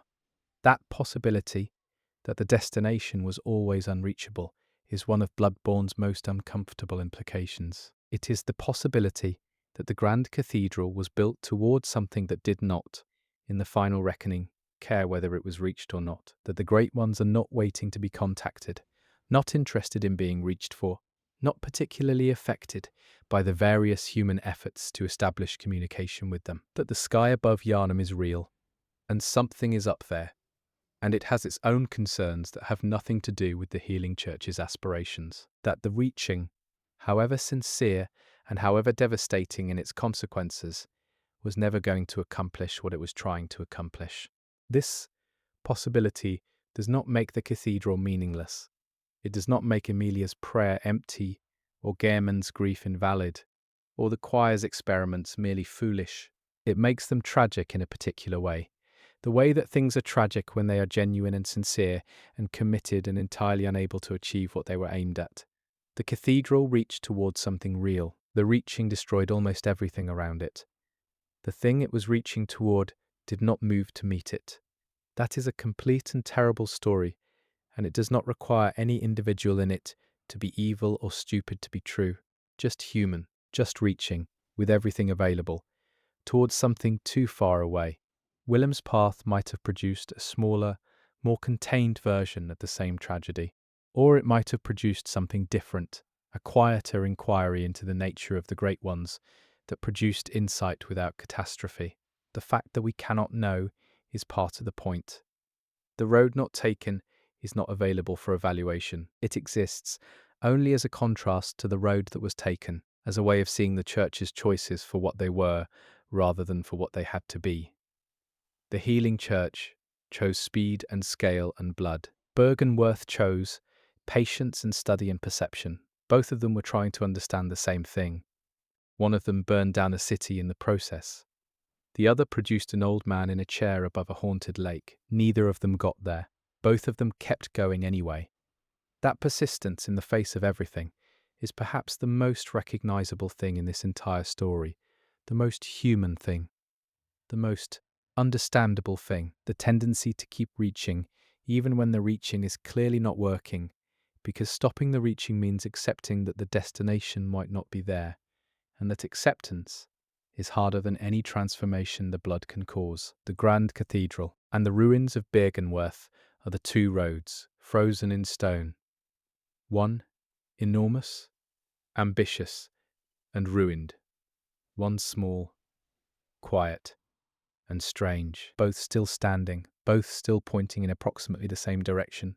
Both still constituting evidence that something up there in the sky above Yharnam was worth building toward, whether or not it was ever reachable, whether or not it cared. Chapter 13. The Nightmare of Mensis and the Cathedral's Shadow.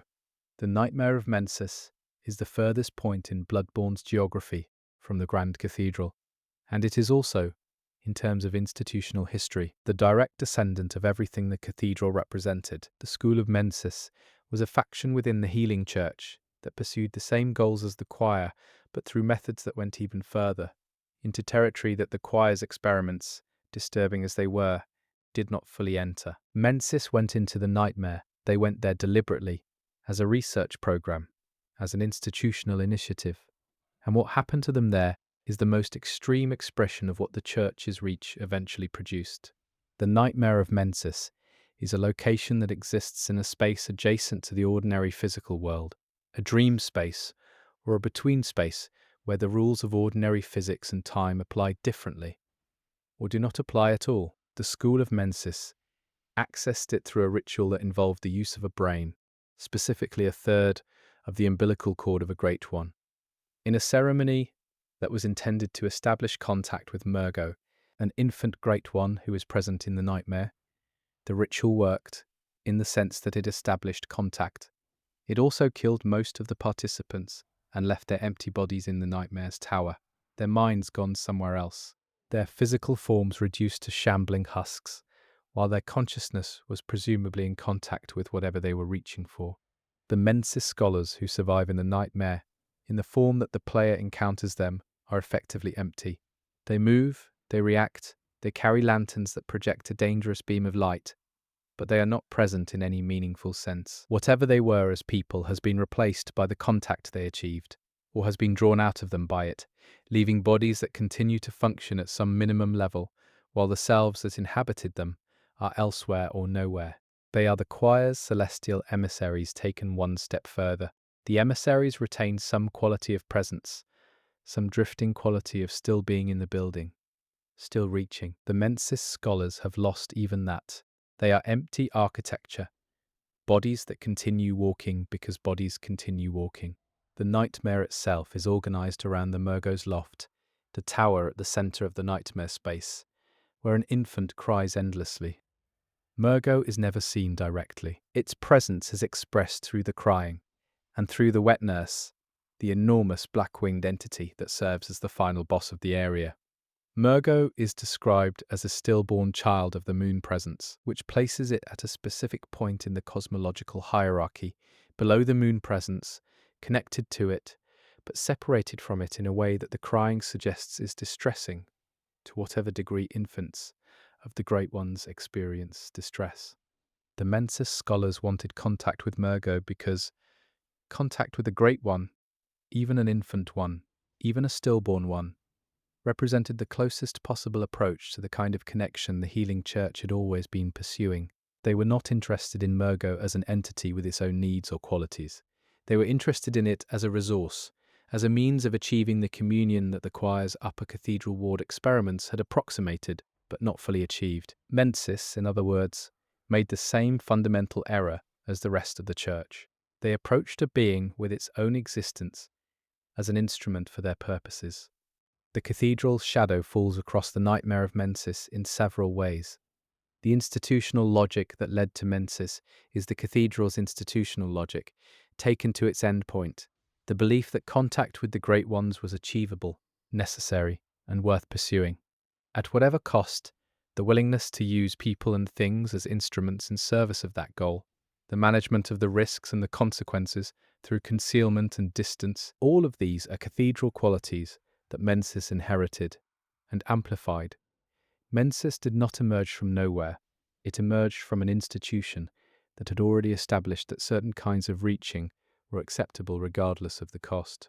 The Murgo's loft is also, in its physical structure, a shadow of the Grand Cathedral. It is a tower, reaching upward, organized around something at its center, that is connected to the Great Ones. It is accessed through a nightmare rather than through ordinary architecture, but its basic form, a structure reaching toward the sky, housing a point of contact with something beyond the human world, is the cathedral's form expressed in nightmare geometry. The cathedral is what this looks like in the waking world.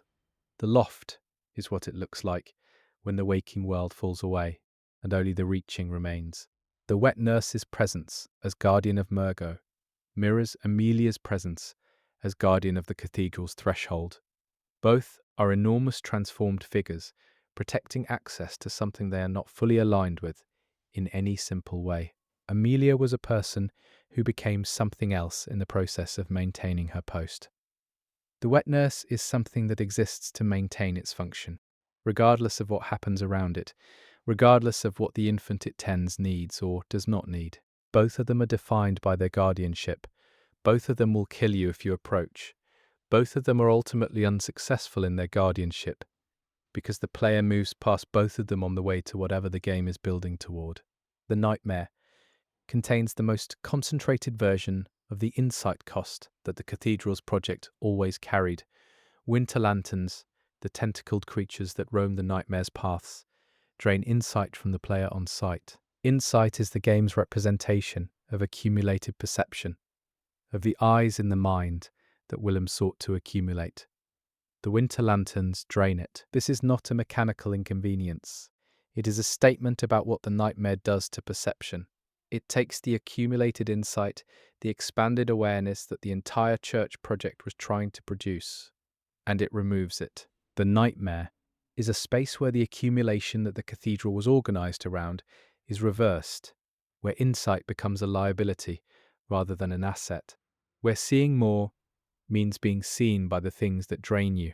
This reversal is one of the most interesting things about the nightmare's design. The cathedral was built on the premise that more insight was better, that accumulation led toward transcendence. The nightmare demonstrates what happens when you accumulate enough insight to reach the space where the Great Ones actually operate. You are seen, in return, by things that are not indifferent to being seen. The traffic goes both ways. More eyes means being looked at by more eyes. The cathedral was trying to see the Great Ones.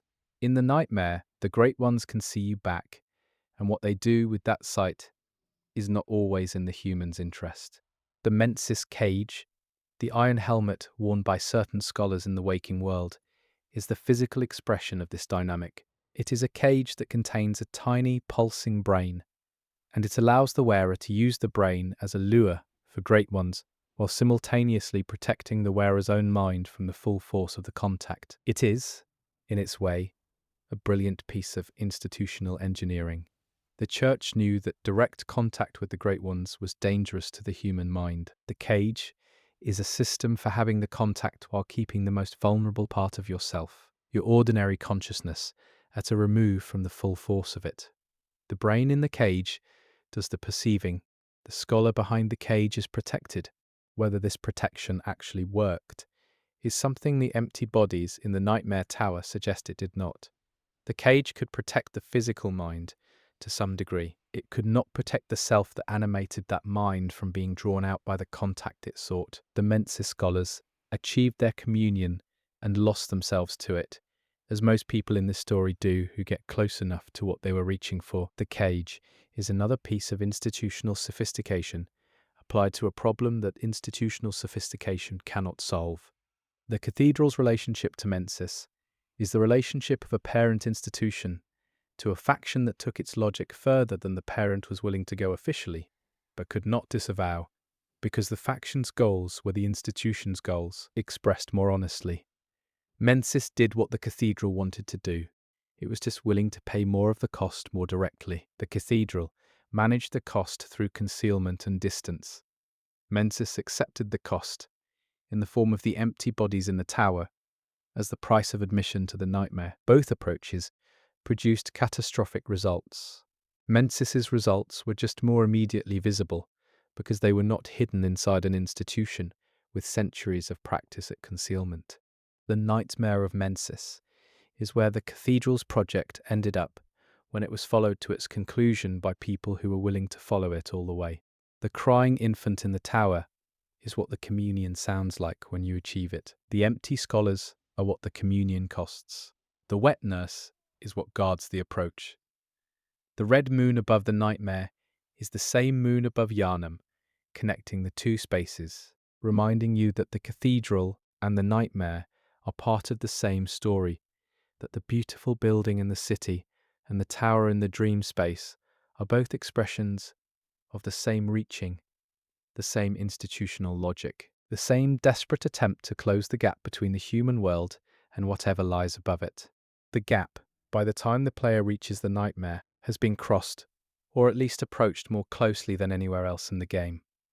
The contact has been made at the cost of everything it cost, and what is on the other side of the gap is a crying infant and an enormous guardian, and the reversal of insight and the empty bodies of everyone who got here before you. That is what the cathedral was building toward. That is where the spires were pointing. That is the end of the road that Lawrence chose when he split from Willem and founded the Healing Church, and built the Grand Cathedral, and administered the blood to the citizens of Yharnam, and organised the hunts, and kept the secrets, and made the calculations, and accepted the costs and reached. That is where it all goes. The nightmare of Mensis, a crying sound in a tower, an empty scholar on the floor, a moon that connects the nightmare to the burning city. And somewhere, still pointing upward, still reaching the spires of the Grand Cathedral in Yharnam, whose institution built this, whose logic led here, whose aspiration is visible in every stone of the tower, in every empty body, in every echo of that endlessly crying voice. Chapter 14. The doll and what she remembers. The doll does not have a history in the way that the other characters in Bloodborne have histories. She was made, not born. She was given a form modelled on a real person, Maria, and a function that was defined by someone else, Gehrman, and she has existed within the dream for as long as the dream has existed, which is longer than any human lifetime. She does not age, she does not transform, she does not forget. Whatever the doll is, she persists with a consistency that nothing else in Yharnam manages. And because she persists, and because she is present in the dream that the player returns to repeatedly throughout the game, she accumulates a significance that goes beyond her mechanical function. The doll's function is to receive the player's accumulated blood echoes and convert them into improved attributes. She is how the player grows stronger. She is also, however, the most consistently gentle presence in the game, the one character whose care for the player's character is expressed without ambiguity or hidden agenda. She asks how she can help. She acknowledges when you return from death.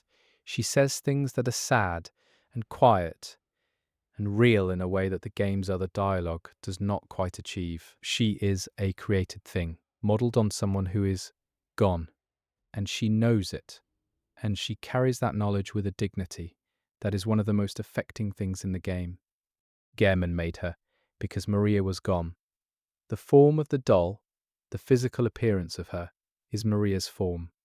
Every time the doll speaks to you, she is speaking in a shape that was designed to recall someone specific, someone who mattered to Gehrman enough that he spent the time and craft to construct her image in porcelain and cloth and whatever mechanism animates her within the dream. The doll's existence is therefore always double.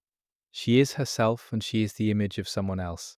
The copy and the original simultaneously present in a single form, and neither she nor Gehrman seems fully at ease with that duality. Maria herself, as encountered in the Old Hunters DLC, is not a comfortable presence. She is a boss, she is defending a secret, and she is clearly in a state of sustained self-punishment that has not diminished with whatever time has passed since she first sealed herself in the clock tower. She participates in the hunt that she cannot leave and does not want to continue. Her dialogue during the fight is some of the most melancholy in the game.